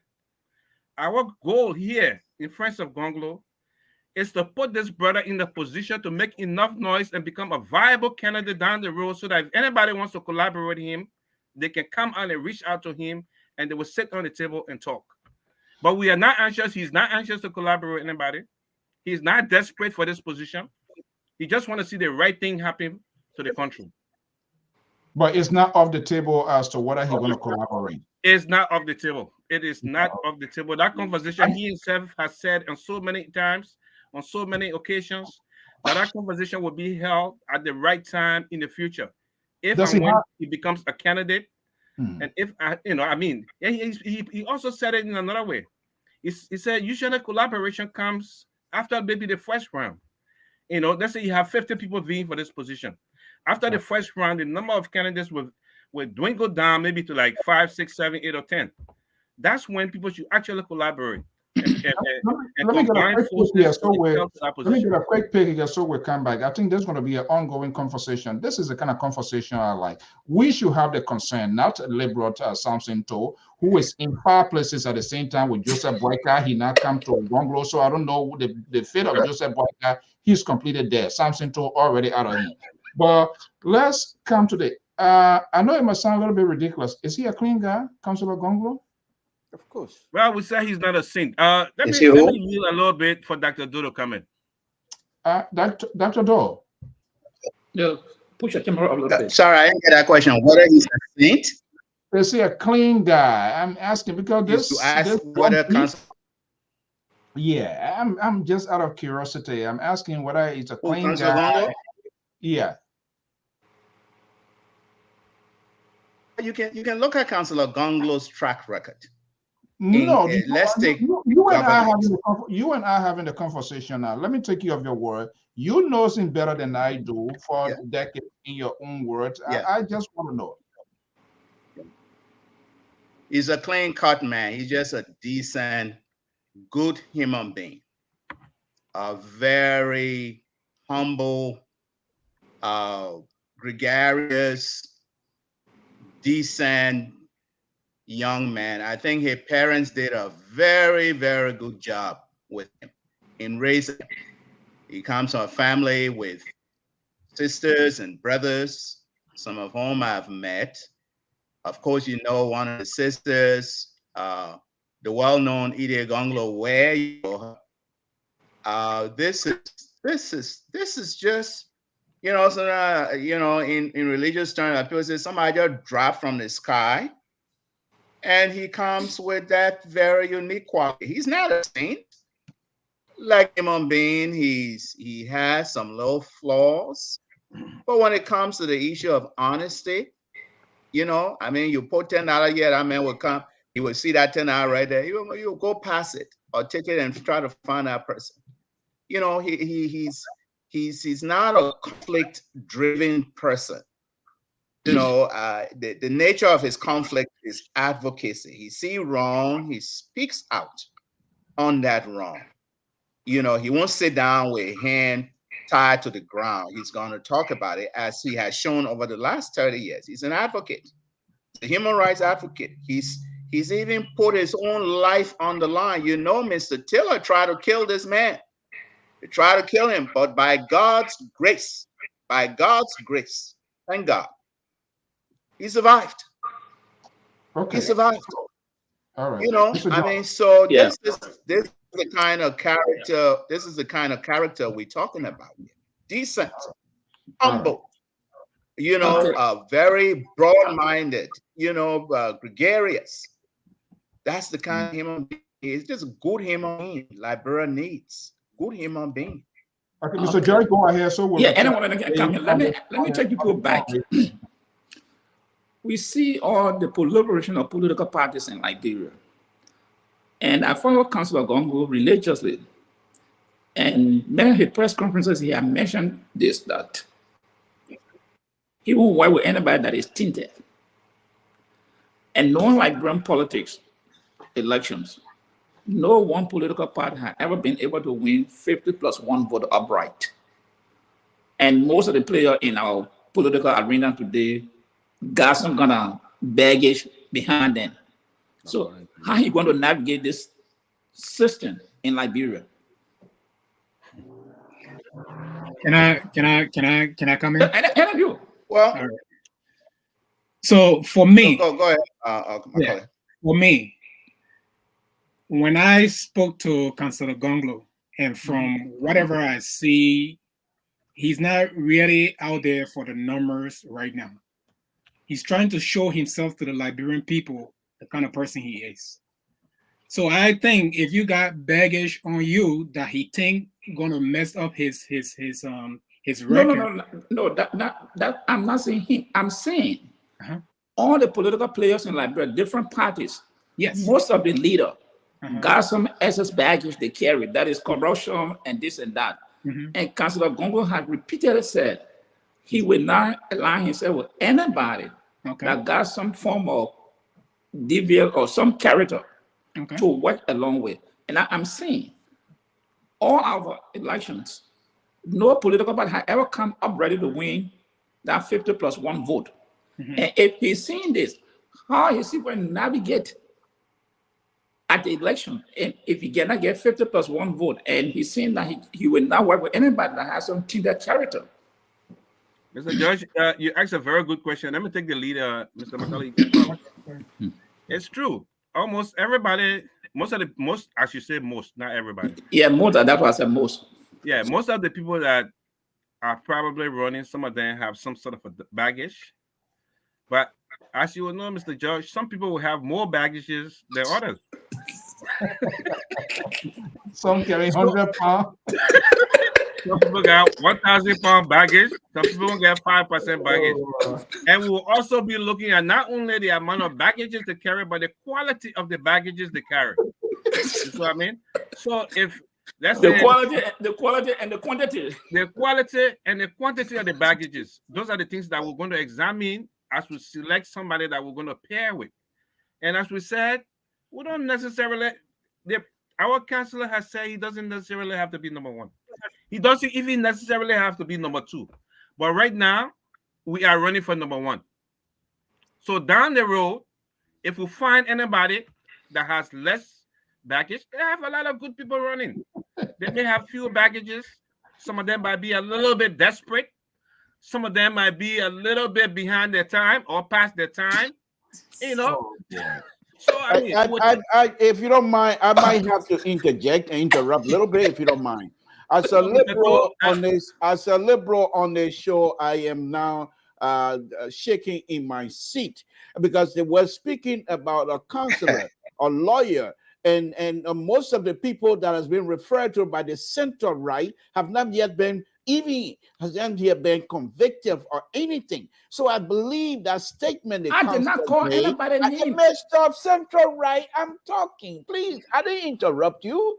Please, this is the liberal on the floor. So as a liberal, I feel a little bit uncomfortable hearing the answer than going with the quantity and the quality of the kinds of baggage we're talking about. I believe, I would say, that the consular statement most likely have to do with conviction. If anybody who is involved in any of these perceived action and being convicted under the law of the Republic of Liberia, which is not a banana republic, I may add, then that person, perhaps the consular, might say, I'm going to distance myself from it. That's exactly I just want to say that a little bit, because as a liberal, I think these are things that I try to shy away from when somebody tries to suppress my view. That's what I was trying to say, Mr. To. You said it very well. When we refer to the quantity and the quality, actually, I was referencing the quality and the quantity of corruption or crimes they may have been convicted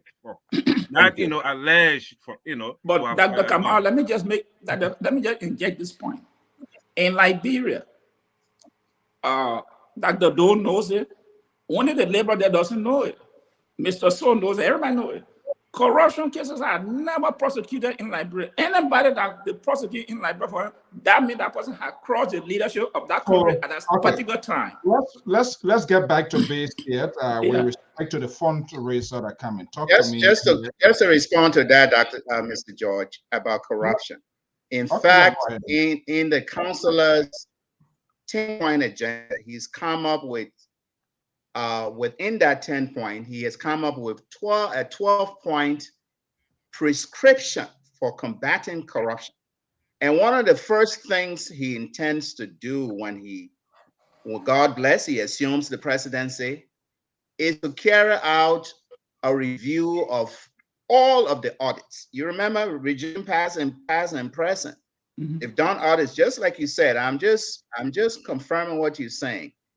All of these audit reports are on some kind of shelves gathering dust. Nobody has done anything. They come, they talk the big talk.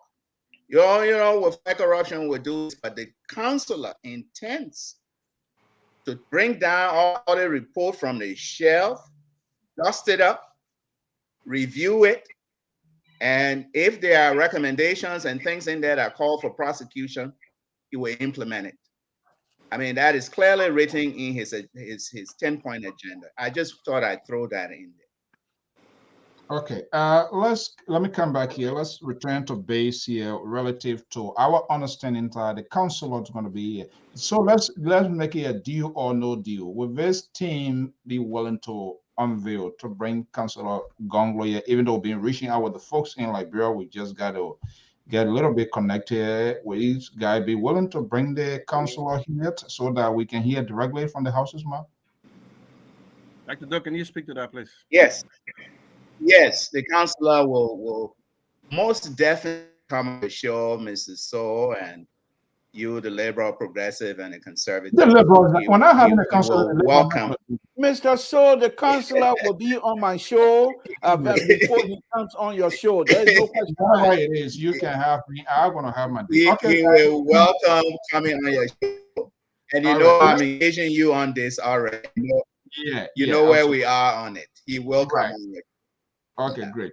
Okay, let's come let me back. just expand on that, Mr. So. So the councilor is going to be here for a series of events. The first and most important one of those events is going to be taking place in Atlanta, Georgia, and Dr. Panado, along with another young brother, is spearheading that event. And that event is going to take place on May the 14th in Atlanta, Georgia. Yeah. May 14th, Atlanta, Georgia. All roads leads to Atlanta, Georgia on May 14th. The councilor will be here for that program, and after that, he will be having a series of programs in various states. We'll have a town hall meeting and a dinner and dance in Minnesota. There will be another one in Boston, Rhode Island, which is shared by Mr. Macaulay. You know, this is why we wanted him to actually appear on this program today, so he can. In my state? Yes, in your state. And Mr. Macaulay is one of the chapter leaders for that state, and we are planning a program right there, you know, in Boston. There's one is going to be taking place in Staten Island. We're going to have one in PA, and another one, another major one will take place in Washington, D.C. This is so we look forward to appearing on your show again. In fact, we would like to appeal to you for you to accommodate our principal when he comes sometime early May, so that at least he can come and speak with you, so that you can get to talk to him in person. So your audience at least can have also the opportunity to hear him directly, you know. Yeah, but now when he took this position, so the conversation definitely, I can tell you, it's going to change. There are a lot of things that we're going to talk about. Okay, all right. So we also in the habit of engaging our audience, especially these ones that ask good questions, not a dumbfounded questions. So we are very selective in. We don't control their views, their opinion. We respect what they do, but something that question that is resourceful, that's the kind of questions I can pick. But if anything that should be the hair, go to the tail, I don't waste my time on it. So this is what Achimota Frederick said. We want ethnicity stand in the way of being elected to the higher office in Liberia. This is a kind of dicey. I think we spoke to that earlier. We said we are a diverse group. Earlier. Our group represents people. Well, our group looks like Liberia. The principal, in fact, has said from day one that if he was elected to the high office of the land, 50% of his cabinet, as he has said on several networks, will be women. Our group is diverse. Look at the team here right now. Dr. Doe is from Sano. I am from Cape Ma, Nimba. Brother Macaulay, I think, is from Nimba. This is what our group looks like. We have a board, 7-member board, 2 African American, women, 1 Liberian from Grand Bassa County, 1 gentleman from Nimba County. Look at the leadership. Anybody from Grand Jida? Anybody from Grand Jida? You're there already. So You there? They put you on the board. Hey, you already. We are a diverse group of That's all over the place. I don't know what kind of where you looking from. So we are back very home, diverse liberal group, and we progressives. want Come back home. everybody to come and join us. And if you remember, when it comes to Grand Jida, our principal spent the new year in Grand Jida. He always talks about the relationship he has with the Grand Jidians and how he has defended Grand Jidians throughout his professional career. Grand Jida is so dear to him. He even mentioned one time there's a town in Grand Jida that is named after him, and that's where he spent his New Year this gone 2022. Let me tell you now, this guy, you'll be very careful with him. He carried Charles Bronski. Bronski did not get anything. He went with Joseph Boyka. They are CPP, WPP. The king who has capsa. He looking for a commendation. I'm telling you, you'll be careful with this liberal here. Okay, let's look at a space. We have a space in our heart for Mr. Two. Oh Lord, the center cannot hold. It can't hold. The liberal already in your column. So I'll tell you. Mr. Toe will be returning to his home. Okay, let's look at. I know we can just run through it, and I say it will be an ongoing conversation, especially when I have the opportunity to have an exclusive with Councillor Gongloe. I did hear from you guys. There are a few things that he earmarked. 10 points. That is elaborate, and I can't wait to hear from him directly. I know you're going to do a run through. I'm not sure whether we're going to complete all of this here. Tonight. But if we were to take the first three, I don't know who want to take the lead. Who want to jump on that? What could be the first 3 or 5? We can just run through that, and maybe hopefully when we host him, he can provide in depth as to how, earmarking that, wanting to do it. There's another process involved. How it's going to be done. Well, I think Dr. Kamara has alluded to some of that, and I also alluded to some of that. But just to revisit the first agenda item that has to do with corruption. There will be no tolerance for corruption. We got a culture of impunity. So I'll break it down in terms of what will be done. You heard one of the hows as to how it will be done. People will declare their assets, blah, blah, blah.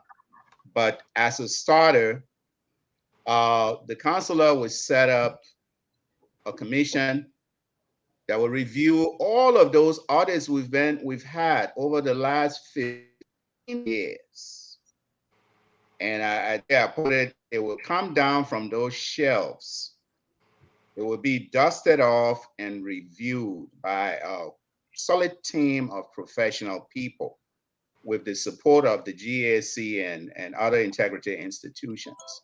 So that will be reviewed, and whatever recommendations are found in there, and I will include such things as prosecutions, that's gonna take place. No pardons will be granted to anyone. If you are convicted, the president will not gonna turn around and say, oh, because I know you and with that kind of thing, so we will pardon you. That is Honor Councillor Gongloe administration, president say that is not gonna happen. It's not gonna happen at all. One of the other things I want to pick up from the 10-point agenda has to do with the councillor's commitment, and one I want to speak to Liberian business people. The councillor's commitment to Liberianization. One of the things the councillor wants to do is to actually make Liberianization a workable program, policy. We have in Liberia today that certain sectors of our economy that's supposed to be in the hands of Liberians, are in the hands of foreigners, are in the hands of aliens. I mean, I was in Liberia a little over a year ago, went there to buy rocks, crushed rocks from my house. And then when I got to the place, you know, I was trying to find out who really doing this. And some Asian national came from way behind. I said, crushed rock and sand, Asian gotta be selling those things. Liberians can't do these kind of stuff.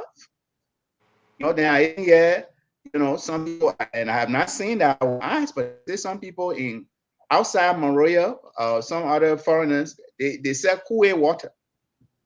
You know, these kinds of stuff goes on. And then some sectors of our economy is just dominated by, you know, the Lebanese and the Indians. Just it. So, that's it. The Lebanese and the Indians, they're taking over about 75% of our economy. We can't have Liberians standing in behind or store counter to sell stuff. I mean, what's so big about that? Yeah, our people have to be trained, you know, discipline. So, yeah, so that's the Liberianization policy he definitely will pursue. You know, there are other aspects which I won't go into. I think let's have a little conversation. I'm getting some really interesting, fascinating thing here. So then let me ask this question here. All what we've been talking here, you guys are saying here, these conversations being held with the counselor, and there's a reason to potentially be a follow-up questions based on what I'm going to be hearing. Are you guys having these conversations with the counselor specifically because these are specific ills in society in our country, things that we see visibly happening? Are you guys having this conversation with it, and what is being put? What would be the deterrent message or word as to him too? Hey, you want us to support you? This is what we're going to do. Or is this sort of a gentleman's arrangement you guys are getting into? What is the assurance? I don't know. I wouldn't know what you guys, with the conversation that you're having. That's a very good question, Mr. So, Dr. Doe spoke to that earlier when we described the functions of our group. We are not, we may be primarily organized to raise funds and support his candidacy, but we'll also make suggestions. In fact, based on his 10-point speech that was presented when he accepted the petition to run for the presidency, our group organized a group. We organized a group within our group called the Platform Committee that worked and expanded, on those 10-point agenda. And Dr. Doe just alluded to some. That includes no tolerance or interference in the judicial system, reconciliation. We've been at war for X number of years, so there's a need, to bring everybody, back into a functional society, building of equitable human rights system in the country, empowerment of Liberian businesses, food production, and building a highly professional school system that actually teaches our children to become productive citizens and so on and so forth. So we also make suggestions. We also advise him on a whole array of activities. Within our organization, Mr. So, we have various committees. We have a platform committee. We have a strategic planning committee that actually liaisons. Political wing as well? No, we don't have a political wing. Oh, okay. No, that's a good question. We don't have a political wing. No, here, then I'm going to have a problem here. Because we don't have a political wing because I will have that's my problem, and I can be distribute whatever it is. And the reason I'm asking that question most often will bring people to power. People support them. I'm not going to invest into something that I'm not going to have a voice into it. So you, Dr. Kamara, Dr. Doe, why would you say you don't want to have a political wing or so? So who's going to provide counsel? How will Councillor Gongloe, if he's elected president? What kind of ministers, what kind of advisors? Is it going to go away? Or is there any other unknown group than this global here and those that are in Liberia? Because this is what is happening.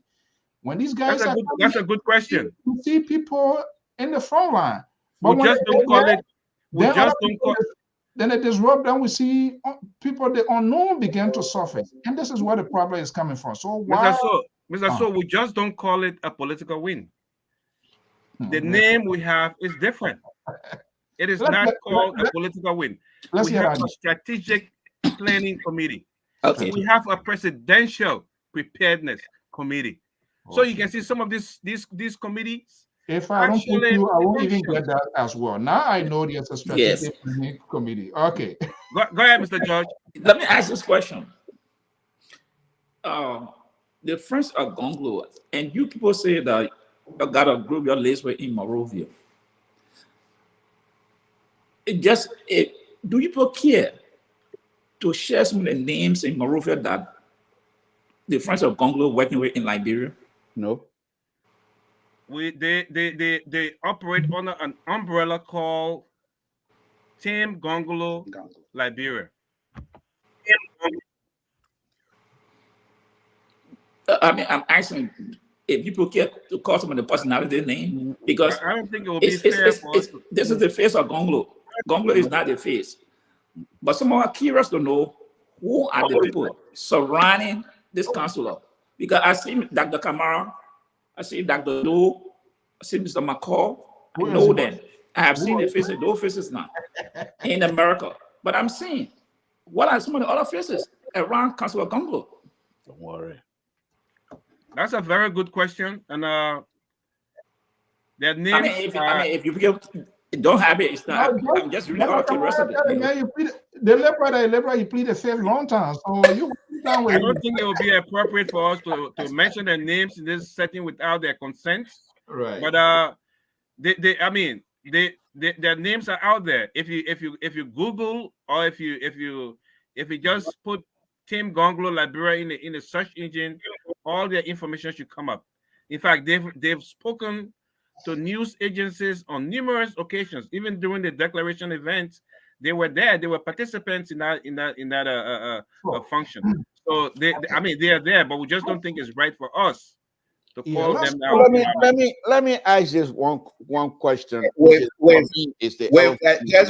Councilor, with Dr. Kamara's permission, I would just give you the name of the chair of the group, of the Team Gongloe that Dr. Kamara alluded to. He's Councilor Bombo. He chairs Team Gongloe. And Team Gongloe is comprised of a diverse group of professionals. A lot of Liberian professionals support Councilor Gongloe. You know, he has support from the youth, the women. You know, I mean, his support cuts across the board. But since you're interested in name, I'll give you one name. Councilor Bombo, a young gentleman, because the councilor believes in young people. You know, is chairing that group on the ground that Dr. Kamara told you we usually interface with and have meetings with and all that. So Councilor Bombo, he doesn't have the big name behind it. I don't know whether you're looking for big names. No, not big. What I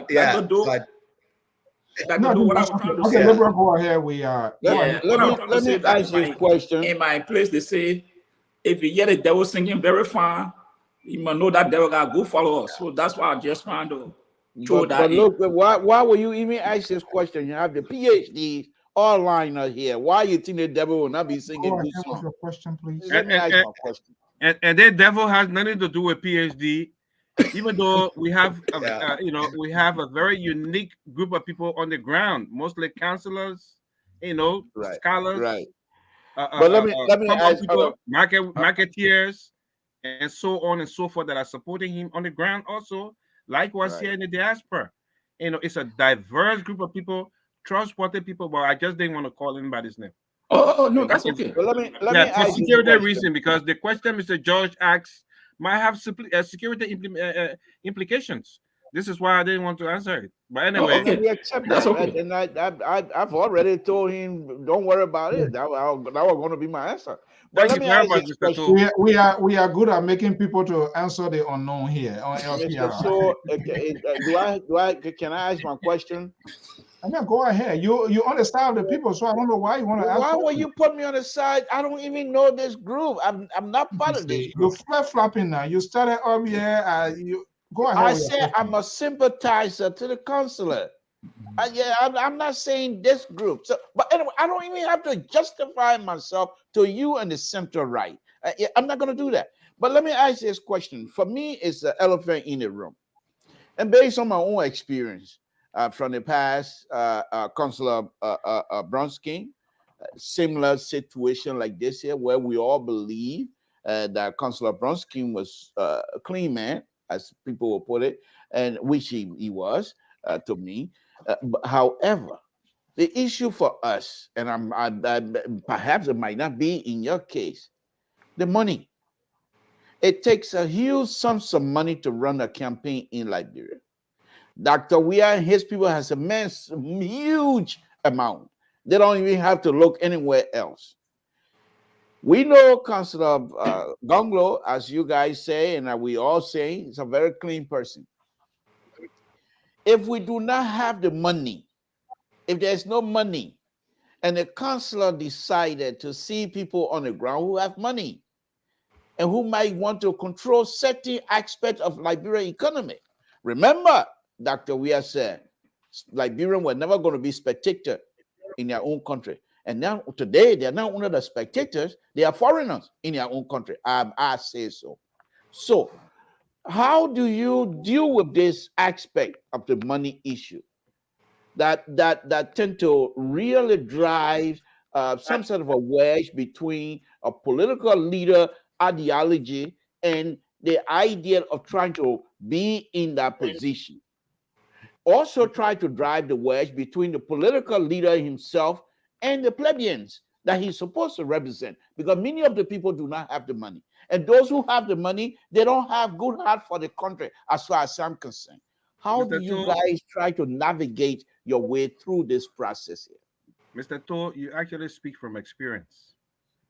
And that's something that we are dealing with, even right now as we speak. And this has always been our answer to them. If you want to support our candidate, do not expect anything unlawful in return, because it will not happen. Don't expect to give us money and we'll break the laws of Liberia to accommodate you down the road. If you give us money and you want to be a player in the economy, you will have a fair chance like anybody else. Don't expect any favoritism. Don't expect that you will also come and people. The only thing we can assure anybody who might want to contribute to our campaign is when you come, you will not have to bribe your way through. You will have to do everything according to the laws of the country. Don't expect any shortcut. Just expect to go through the same doors that are written in the rules of whatever you're trying to do. That's what we say. And on that same note, Mr. To, we have something, I'm sure you're a Christian, you know what they call widow's mite. We are not millionaires in the Friends of Gongloe. And like Dr. Doe said, there are other sister organizations here in the diaspora that are supporting the candidacy. We are putting our widow's mite together. We have something called a $10 weekly rally, and it's actually gaining momentum. I will not tell you how much money we have in our coffers. And we have been in existence just for a little over 6 months. We're doing well. We're doing very well. The money will come. We have the vision. The money is going to come. And I even expect Mr. Sue, Mr. George, and Mr. Tu after this program to call me and contribute, because they know what we are doing is not about an individual. This is about country. This is about Liberia. We're trying to put somebody in office that will have everybody's interest at heart, not just a select few. And another thing, one last Liberians, Mr. Toad, let me just make this one point about Liberians. Let's not give up on Liberians. Liberians are getting smarter by the day. Question. Before you leave America, you come to Liberia. By the time you come to run, they say, oh, they're not come. They bring your money, we'll eat it. But with somebody like Councilor Tiawan Gongloe, they already know him. Just if you follow the events that he's been participating in, for instance, he had one in West Point. You should see the young people, how energized they are. They come, they don't even ask for anything. They are so encouraged by his intention to run that I don't think they will even be expecting him to give any money in order to run. So Okay. you'd be surprised. That You'd be answer surprised. that's pretty much answered my question that I was going to ask. But anyhow, I'm glad you brought that up. So perhaps you guys have already, or the counselor himself, are already determined that in order to deal with these young people, his strength will be explaining and not giving chicken soup and cup of rice. Thank you. They know he doesn't Can I say something to that? You're a young man. You know better than us. Yeah. So like one of our team members said last time, this here Gongloe and the weird thing is like David and Goliath.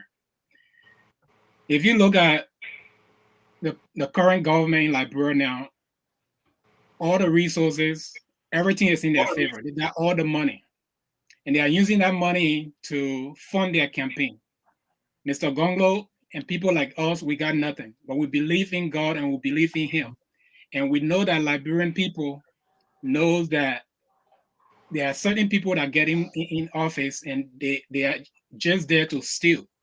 So our hope is the $10 and $5 that we're going to raise, we're going to be able to make our David, which is Mr. Gongloe, to be able to conquer Goliath. So okay, let's play a little hard boy here as we grind down. And before I forget, I spoke this out with the team members who talked to them. Not all of the parties, we have reached out to them from our end LPR that we do have interest if they can send a volunteer to be a contributor, to be an analyst, and there's a reason for that. We don't want these little chihuahua who just come and make loose statement and they don't even know what their candidate represent. That's what we see. The entertainment is so much crazy on the social media. They're not paying due. They're not doing anything. The candidates don't know them. I want to talk to somebody who maybe from the executive or who knows exactly what their candidate, what the party represent, because it's all about Liberia. So for us here, we are not in that entertainment aspect that much. There are a lot going on in the country. And so we need people with hair on their shoulder, mature people who knows about governance and who knows how government will work. We don't want babies, just coming making statement because they want to be entertained. They are white, they don't want to sleep and all of those kind of things. No, I don't have time for that. The country is already in a chaotic and dramatic situation.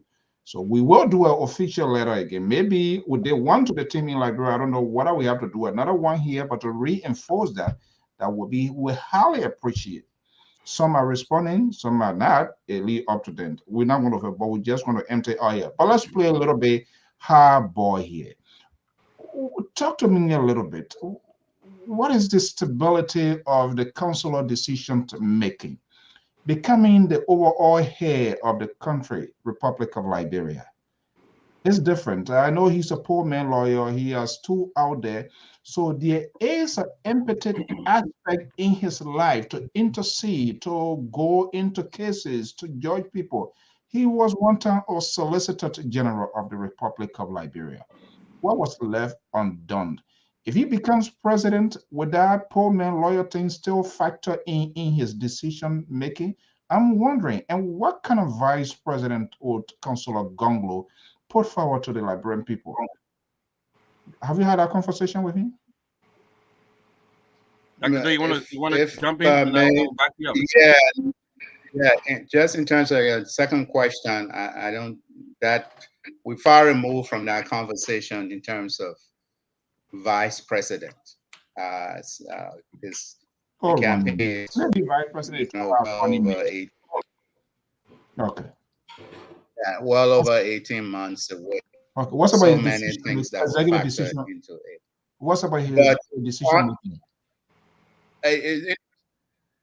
In terms of the first question, which I think is an excellent one, Mrs. So, the councillor's decision making and judgment. I think where we can go to really understand his decision making and judgment, it's all of the public positions he's held in the past. When he was Solicitor General, when he, kind of left the Ellen government based on policy disagreements. Then when he became president of the Liberian Bar Association, he took that dead organization from nothing to something. So I don't think if he ascends to the presidency, he's going to deviate from how he makes executive decisions. He's one who consults a lot, even though they say the ball usually stopped with the president. Consults a lot. He respects the views of others, but in the end, he will be the one to decide on matters of great national concern. So I think the model of his presidency, just knowing him, the way he might bring, will be based on consultation, will be based on, he's a very decisive individual. He's not going to drag on something forever once the facts and the evidence is clear. He's going to make those hard decisions, tough decisions, because there are a lot of tough decisions that's going to be made in that country. To really change the trajectory. So let me add to that. Thank you very much, Dr. Do. Let me add to that. With everybody that might be running right now, the councillor is the only person in the race that have served close to the presidency. Remember, he served as an executive as an executive secretary to Dr. Sawyer during the interim government. And he has said that on numerous occasions. He has served right there in that executive capacity. He was almost like number 2, okay, as a special assistant to the president, Dr. Amos Sawyer, in the interim government. When the current president ascended to that position, he had not served anywhere near close to the executive mansion, and so was Madam Salif, and the list goes on. So I think he comes to that position. If he is elected, he will come to that position with some experience. He has seen decision-making firsthand because he was very, very close to Dr. Sawyer. He used to be a speechwriter for him, and eventually, I think they wanted to make him a Minister of State for Presidential Affairs, and he didn't want that position, and they decided to make him an executive assistant to the president. So he comes with a whole array of experience as to how a leader or someone should function in that position, besides the other positions that he's held in government that Dr. Doe alluded to. Dr. Kamal, let me ask you this question. You talk about he has served very close to the heartbeat of the president.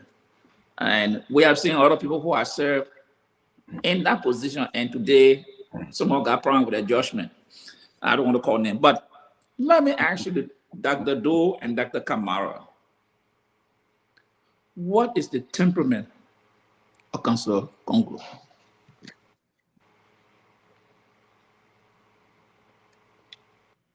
He has Councillor Gongloe. Go ahead, Doc. He has the temperament of a leader. A leader is one that looks at a situation, analyzes it, listens to advisors before making a decision. A leader is calm in all his undertakings and has to analyze and look at the different positions, look at the SWOT analysis of that position before he makes a decision. That's the kind of leadership that Councillor Gongloe has. He is not emotional. He is not as fast as a lot of people are. As you can see with collaboration, he said, this is not the right time to talk about this. We'll talk about that when the time comes. So he is someone who looks at a problem and analyzes it and listens to advice before he makes a decision. Even though, unlike some leaders, he might have a position on every issue, but he still listens Unlike other leaders who might not even have a position on situations, and we have to listen and depend wholly on advices, in which case sometimes they are misled. He always has a position on most of the issues he has to tackle with, but notwithstanding, he does not only go by his own opinion. He listens to a diverse group of people, and then he makes that decision. That's the kind of person he is. Okay, I know this is going to sound kind of crazy and insane, but I have to ask that question. We don't hold back question here because Please don't. I'm a free thinker. I'll go beyond the limit of my shadow. Look, I can say the opposition bloc, whatever description you want to give me something to go ahead. The opposition, the CPP, WPP, they are disjointed, it's been corroded, in their own word, it's been poisoned. So, is there any possible scenario when the going gets tough and the tough gets going, that Councillor Gongloe, when he gets in the race, is there any possibility or scenario where if he looks behind, look on the side, look ahead, and there seems not to be a consensus within the oppositions, he's looking for a job. And I know he's a guy who believes in a country. Will he, in any way, any form, shape, politically, give support to the sitting CDC, the ruling establishment? Look, I try to work with my people, and there seem not to be light. I'm going to give my political support to the president for re-election. Have you reached that point of discussion? I really didn't get your question. Maybe Dr. Doe did.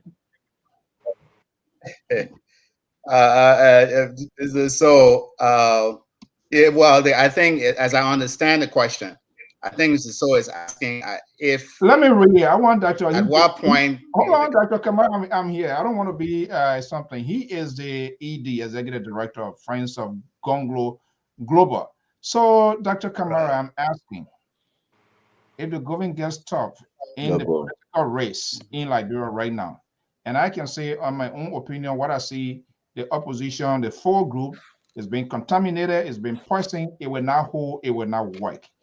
And Gongloe, he's a nationalist in terms of what he wants to see the country having. Is there any possible scenario that he can give support, political support to the CDC-led government comes 2023 when all else doesn't hold a dip of water? Support in what line? That's what I don't get. I mean, presidential, for George, we are presidential, presidential run. Will he endorse? He intends to run against the sitting president. I'm sure the sitting president has announced that he will be seeking re-election. So definitely he's going to be an opponent to Councillor Gongloe. So there's no way Councillor Gongloe can endorse him for that position, which he also seeks. We look forward to the president, to the current president saying he's not running because Councillor Gongloe is running. We look forward to him saying that. I'm just asking in case he doesn't get to the finishing line. I mean, in as much as we don't criticize our leaders because we know leadership is not an easy profession. I mean, he may be doing his best and probably surrounded by a bad crew of people like Mr. Tu alluded to earlier. Notwithstanding, I mean, we appreciate what he's doing. He's doing his best for, for maybe the capacity, I mean, he has. But we are saying we can do a better job. We are a better alternative. And it's best for him, after tried his best over these few years, to sit aside and let us take the mantle and see where we will take the country. You see, I would suggest, Mr. So, that you reach out to him and ask him to endorse Councillor Gongloe for the presidency or withdraw his candidacy. That would be in the best interest of the country. We are positioned as an independent group. We have all we do here to ask the questions, and that's a logical. Sorry, we have to provide some tutorial here with other people here. This is what Dole is saying. That is inappropriate question, poorly constructed. Thank you, Dr. Kamara. He's in a lost war. People goes into a race. Prince Johnson contested, and he did not get to the finishing line. Didn't he support George Weah? So what's wrong with that? Look, we are thinking ahead. We are in a scientific war. For those who just string their way of thinking, I like your answer you provided, Dr. Kamara. But these people here, they love. Let me say this here very quickly here, Doc. Thank you for the answer. But the question I want to ask, first of all, let us also assume Councillor Gongloe, who is a true patriot Liberian. I'm sure if the current president, I'm sure if that are in the interest of Liberians and Liberia, the Council of Gongloe will stay on the mountaintop and praise the president, but not to yield to anybody who is not in the interest of the Republic of Liberia. So please, Mr. So, thank you for your conservative question, but I believe that's something that perhaps you're trying to bring some sort of a I don't want to give it any more character than what has been stated. Well said, Mr. So. Let me ask this question here. Why the councillor is here, as I stated that earlier, but I didn't go into a fully. But I mean, my intent now is to go into a fully. What is stopping the councillor right now? The fact that Honorable Cummings and Dr. Barker have disappointed us greatly. What is stopping the councillor right now to fill in the gap, to invite or to even have some sort of and then I'm not too sure if it's happening, but to have some sort of a dialogue with other political heavyweight so that perhaps they can collaborate together instead of waiting until he get invited to the dance floor. Why can't he, knowing fully well, and we all know he has the ability to lead. We know that. Why can't he go onto the dance floor and say, who want to dance? I'm very here. good, Mr. Tool. So I think that's something you guys need to address and try to disabuse us on those kinds of ideas. So at least we will be able to sleep well tonight. I would say so. Oh my goodness! Just hold your horse, Mr. Tool. I can see I can hear the excitement in your voice. You want to see the councillor dancing. Pretty soon he will dance, God willing. As he has always said, and we said that earlier at the beginning of this show, the councillor is not a candidate of any political party yet. So LPP will be going to convention, and then after the convention, a candidate is going to emerge, and if Councillor Gongloe is chosen as the candidate of the party, then the dance will start. Okay. Then at least he can speak as the standard bearer of that party. Then at least people can talk to him. They can ask him for collaboration. Then at least he can speak to national issues besides the way he's doing right now. That dance is going to start soon, Mr. Tool. Just hold your once he's successful in doing that, then Dr. Kamara, how do you then try to dissuade the naysayer, those who forever blame the progressive of damaging their country, Liberia? How do you come back to say Councillor Gongloe, who you already told us that he works closely with the Lion of the police conservative? That was a mistake by 500 miles. The Lion of the progressive, Dr. Sawyer. How do you now come out to say to those who blame the progressive of damaging their country if Councillor Gongloe is willing to carry on that mentor? How do you explain to them? How do you convince them to see that this is in fact not true? Well, Dr. Doe, if you want to come in and I'll back you up. But that is something. Yeah, Go ahead. Go ahead. That view. No, I mean that's why I say there are a lot of my brethren that the labor progressive. I think there are a lot of assumptions in your question. And it's and then politics. Let me push back on that, Dr. Doe. Let me push back on that because quite recently, Dr. Doe, recently, I believe there's a video out there where the councillor were beating the drum of a progressive. So I'm not far-fetched from that. Oh yeah, So there are those the within councillor our has- community. There are those within our community that blame the progressive of damaging their country. So if the councillor is beating the drum of the progressive, how do you defend yourself, or how do you defend the councillor character and even his records that perhaps Well, I can you speak might to want to tie to the progressive? Well, Let me speak to that, Mr. Toe. That's a fair assumption. I mean, as you know, in the political arena, people have mixed views. People's views are subjective. They have their views, they support it with it, whatever innuendos they want to, and those are their views. Sometimes you can't change people's views. But what we can say here is this. Those are assumptions, and people have made those assumptions over the years. There are people who believe and they can associate, that view to the rice riot and the eventual coup and so on and so forth. But a majority of the Liberians felt that was a wake-up call that has changed the trajectory of our country. It's like after the war, it's like a lot of Liberians have become exposed because they've traveled outside Liberia. There are other people that will blame the war to some other negativity. And it is. A lot of lives were lost. But also there was some good that came after the war. You see, so even if you look at all the things the progressive did and you want to criticize the entire group and not individuals for their particular input in those activities, I say to every bad that may have taken place in the country, we all learn from it, if you want to call it a bad event. But I think there was some good that came out of it. And the progressive have actually helped to change Liberia for the good. So that's an argument that can be made.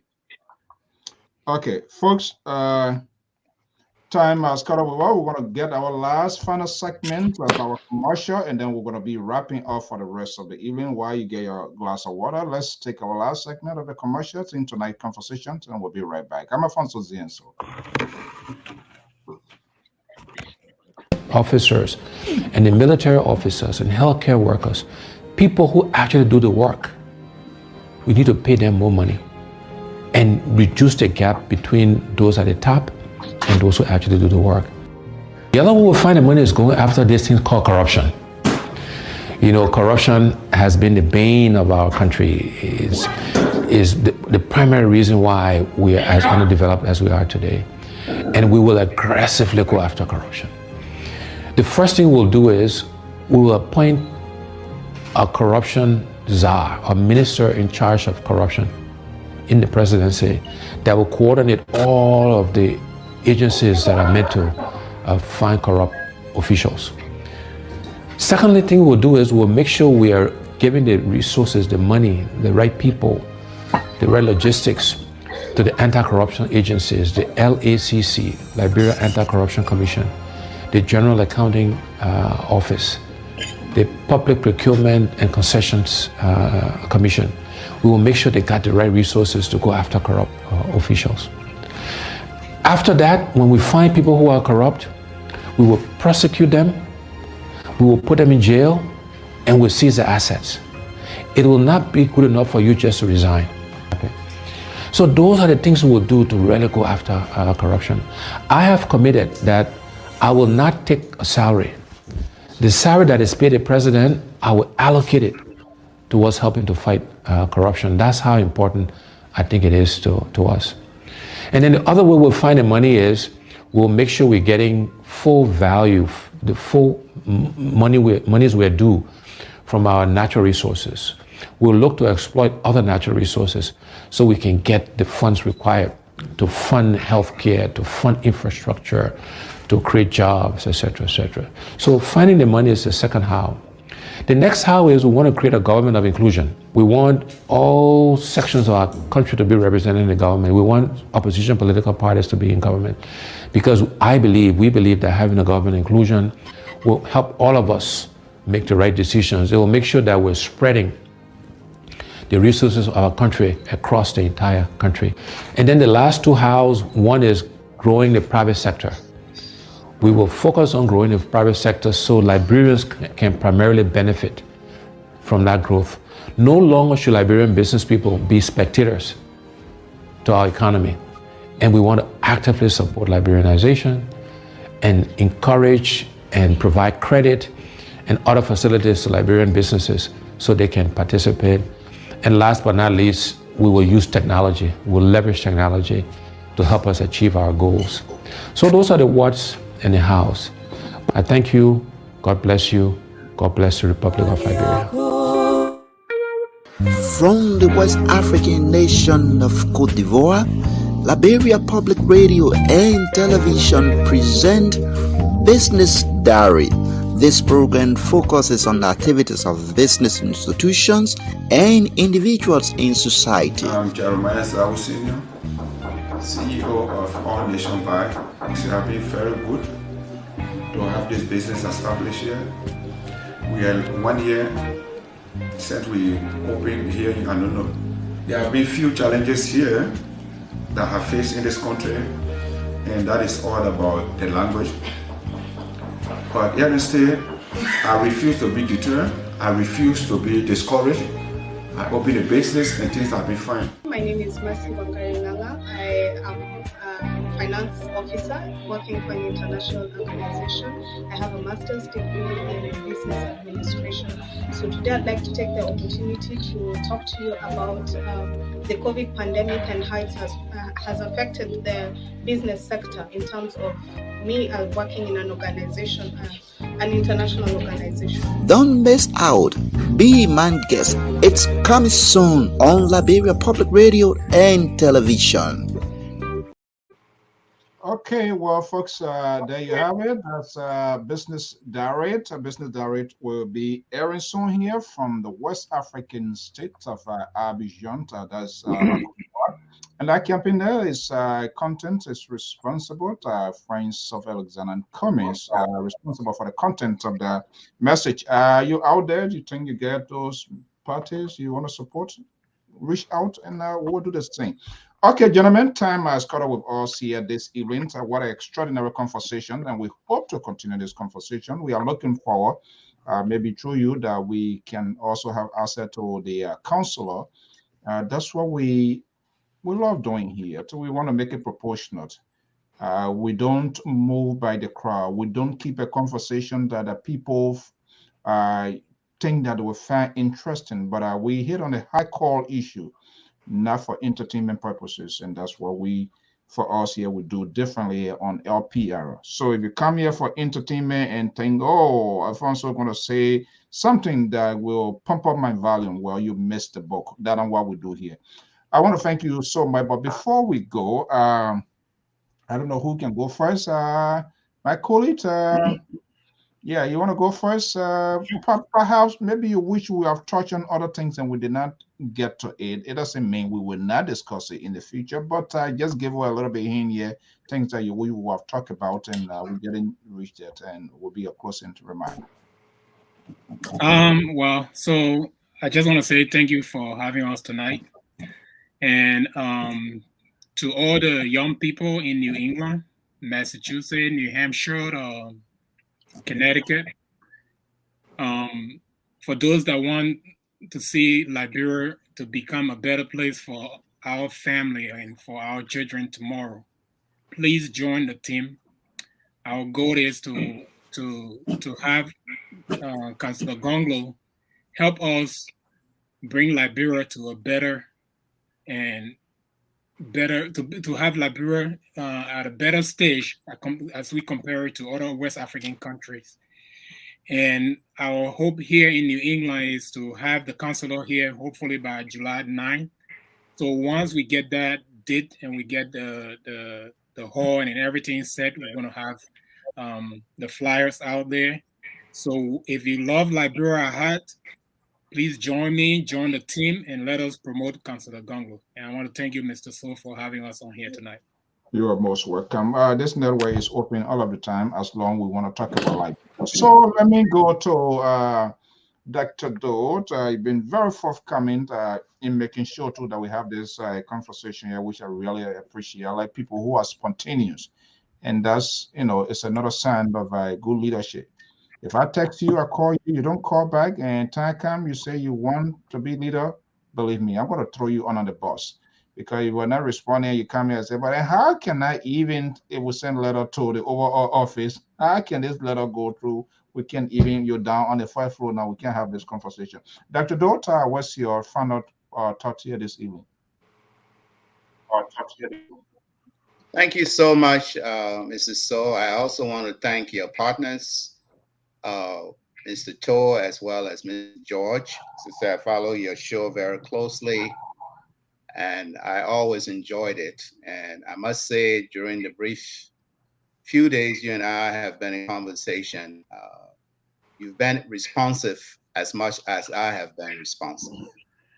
I like to associate my own closing remarks with our younger brother there, Coley, by saying that, you know, the Friends of Gongloe is open to every Liberian. You have a place with this organization. We're encouraging you to join us. We have a number of programs coming up when the counselor visits the United States in a few weeks. Here I live, I'm a resident of Atlanta. We in Atlanta are taking the bull by the horn by trying to organize, first of all, to launch the Georgia chapter and then have a major fundraiser for him on May 14th. Like Dr. said, all roads lead to Atlanta on May 14th. We want to encourage all Liberians who's looking for better Liberia to ensure that our country have a leader that can fight for good governance in that country. So please come out. We put out so many information so far, and we're spreading the word.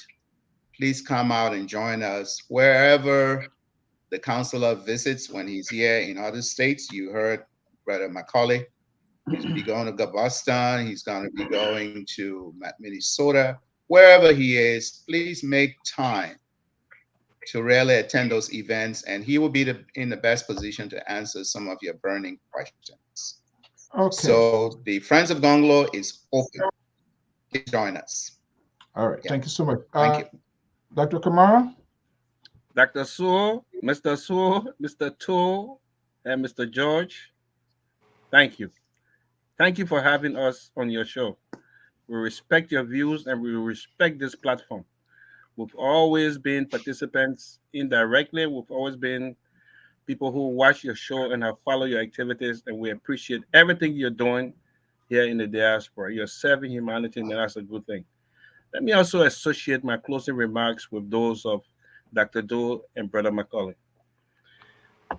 In all our endeavors, our goal is to serve the Liberian people. Our principal, Councillor Tiamo Gongloe, has a good heart. He is not in this for himself. He is in this for the Liberian people. He is not desperate to be president of Liberia. He wants to make government work for the people and not the other way around. He believes people who serve in government should be servants and not masters. They should serve and not steal. We ask you and all your listeners to please join our movement directly or indirectly. Join us in Atlanta if you live in the Atlanta area for the May 14th event, or join us in the Boston, Massachusetts area for the dinner dance and the town hall meeting that Mr. Will Macaulay is organizing.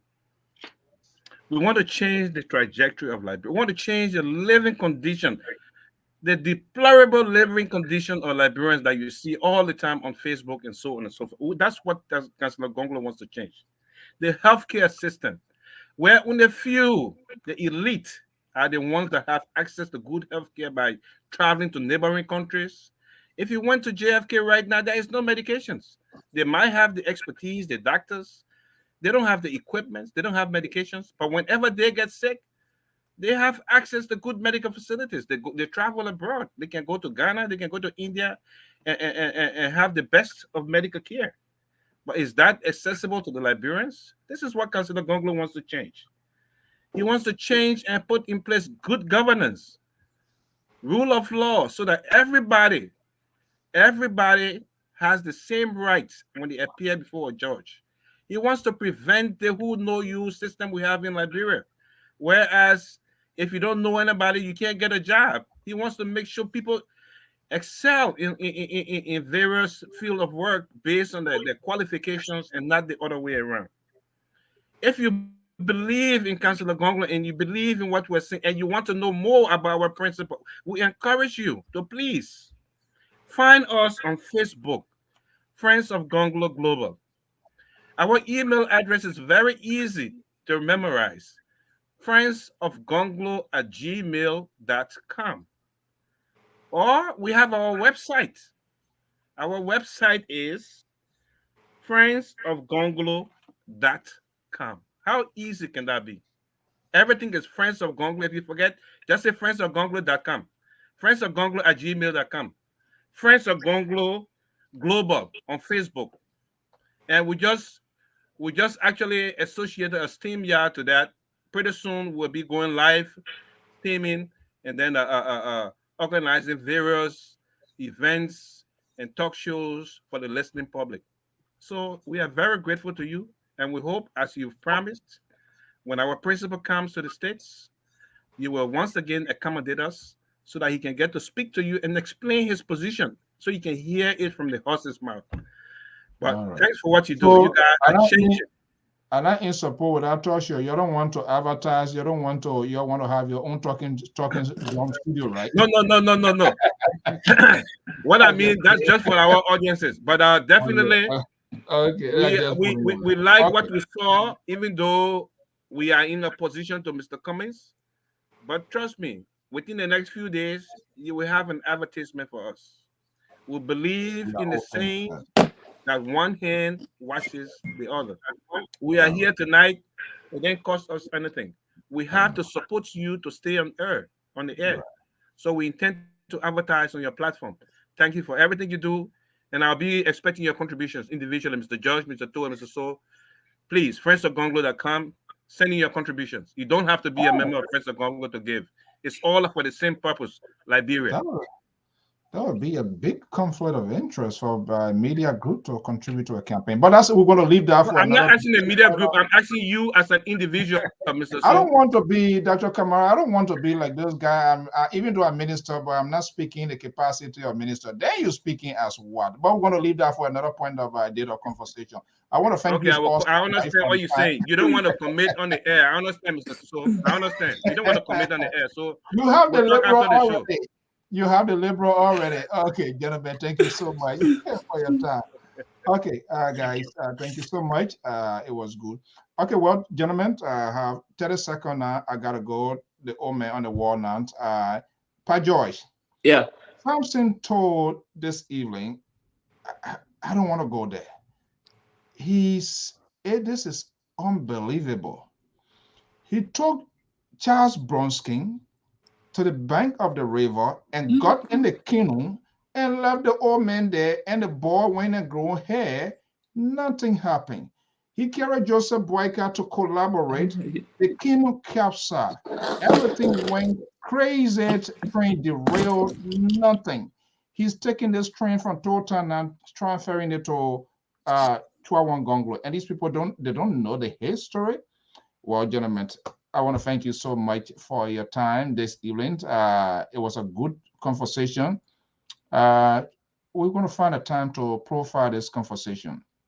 And I think we're going to see a lot coming out. And we're hoping that other stakeholders in this group called Friends of This Data, they also will organize and make themselves available. This is the kind of conversation we want to have in Liberia. Not little things, something people talk and they just burst into flame, your blood pressure, cholesterol going over the roof. But I think we ask all of the questions by the bottom line. He is the guy who is looking for the job. That's the guy I think we need to host here. Yeah. Let's see exactly what happens. The Liberal, I want to thank you so much for your time. And the Liberal will always be liberal. I don't know. No medicine. I don't know whether I can get some kind of leaf from Totan to tweak this mind, but it is just impossible. but I'll say you are the best. You know, yeah, you are the best. What I can say, you are muted. I don't know what wrong your system. Yes, of course. Yeah. The only thing, Omen Boyka is in trouble. For you, the liberal will try his best. He always come fighting. Yeah, because I am the counterweight for you conservatives on this show. You show. don't need to be fighting. No, I'm not. I'm just saying that I'm the counterweight. You got to play support. I don't know. I don't understand. Well, if I like the people, I will support them. He tries to modify his language. Sympathizer, simple. What kind of business is this? See, I'm a sympathizer. That means I say so, something to. I say yeah. so. I say so, something People are falling in love with that crazy talk. I say so. That's how the society can get contaminated. I say so. I say so. I say so. Well, because I want to clean. I want to clean. Don't just go out there and quote. If you want to call. And all the ball drink today.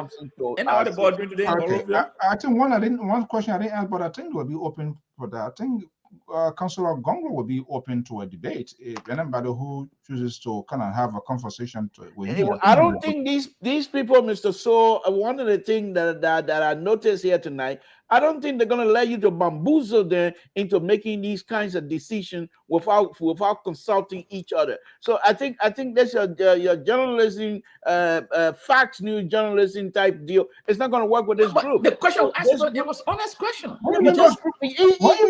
Listen to the kind of question he asked. Is Gongloe, is Councillor Gongloe going to yield to Dr. Weah? Yield? Is that impossible? Prince Johnson. What sort of description he didn't give to George Weah?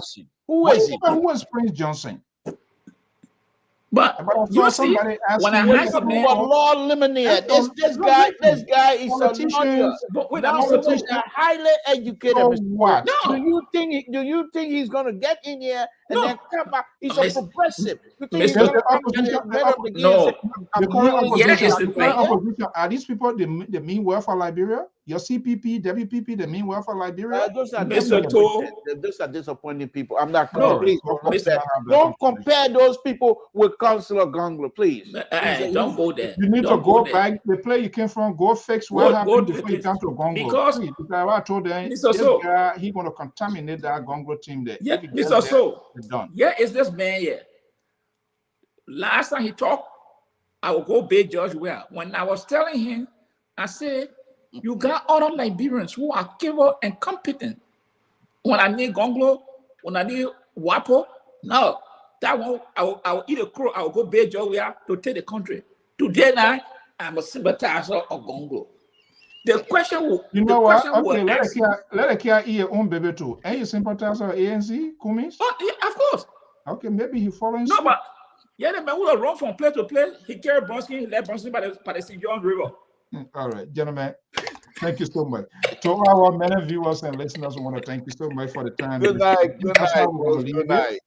Until then, by God's willing, same time, same network, we're going to be here with more conversations. And we're happy that people willing to have this conversation. I thank God that these people, they didn't ask me what we're going to talk about. We just agree the kind of question, conversation, but not necessarily the context and the nature of the question, which of course, I wasn't going to be part of that. The Liberal, I want to thank you so much, Mr. Amos George. Thank you so much for your expertise and views always expressed on this network. Have a pleasant evening.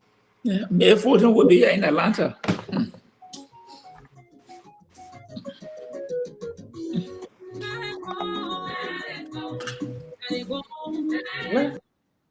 it go. Lord, help me let it go. Your people are suffering, lying in the hospital, suffering from all kinds of sickness, Lord. All right, folks, we want to thank you. Your comments, your tweet, whatever you express here, you're always at liberty to add your views, your opinions. That's why democracy is always about. We do not really sanction voices on this network. As long as in a civil context, you are at liberty to do that. We want to thank you so much, maybe for any other party or whatever. Yeah, advertise with us. If you think your party or your support group has a message that you want to get out there, let us know. We're gonna do it. They just one of the parties and he said, "Well, I'm gonna do it." I said, "Well, they say that's fine." We don't, even if CDC bring their commercial here, as long it meets our standard and we come to a term and agreement, it will be played. That's it. We don't have limitation. We can talk to the people. We can talk to the people. No, no, no. It meets our standard. What is within our own arrangements? One, it satisfies that we deal with it, we work with it, and we agree with it. Once we agree with it, we work with it. That's it. That's it is. That's how it's supposed to be, and that's how it will be. Folks, thank you so much and have a pleasant evening. I will see you when I see you again.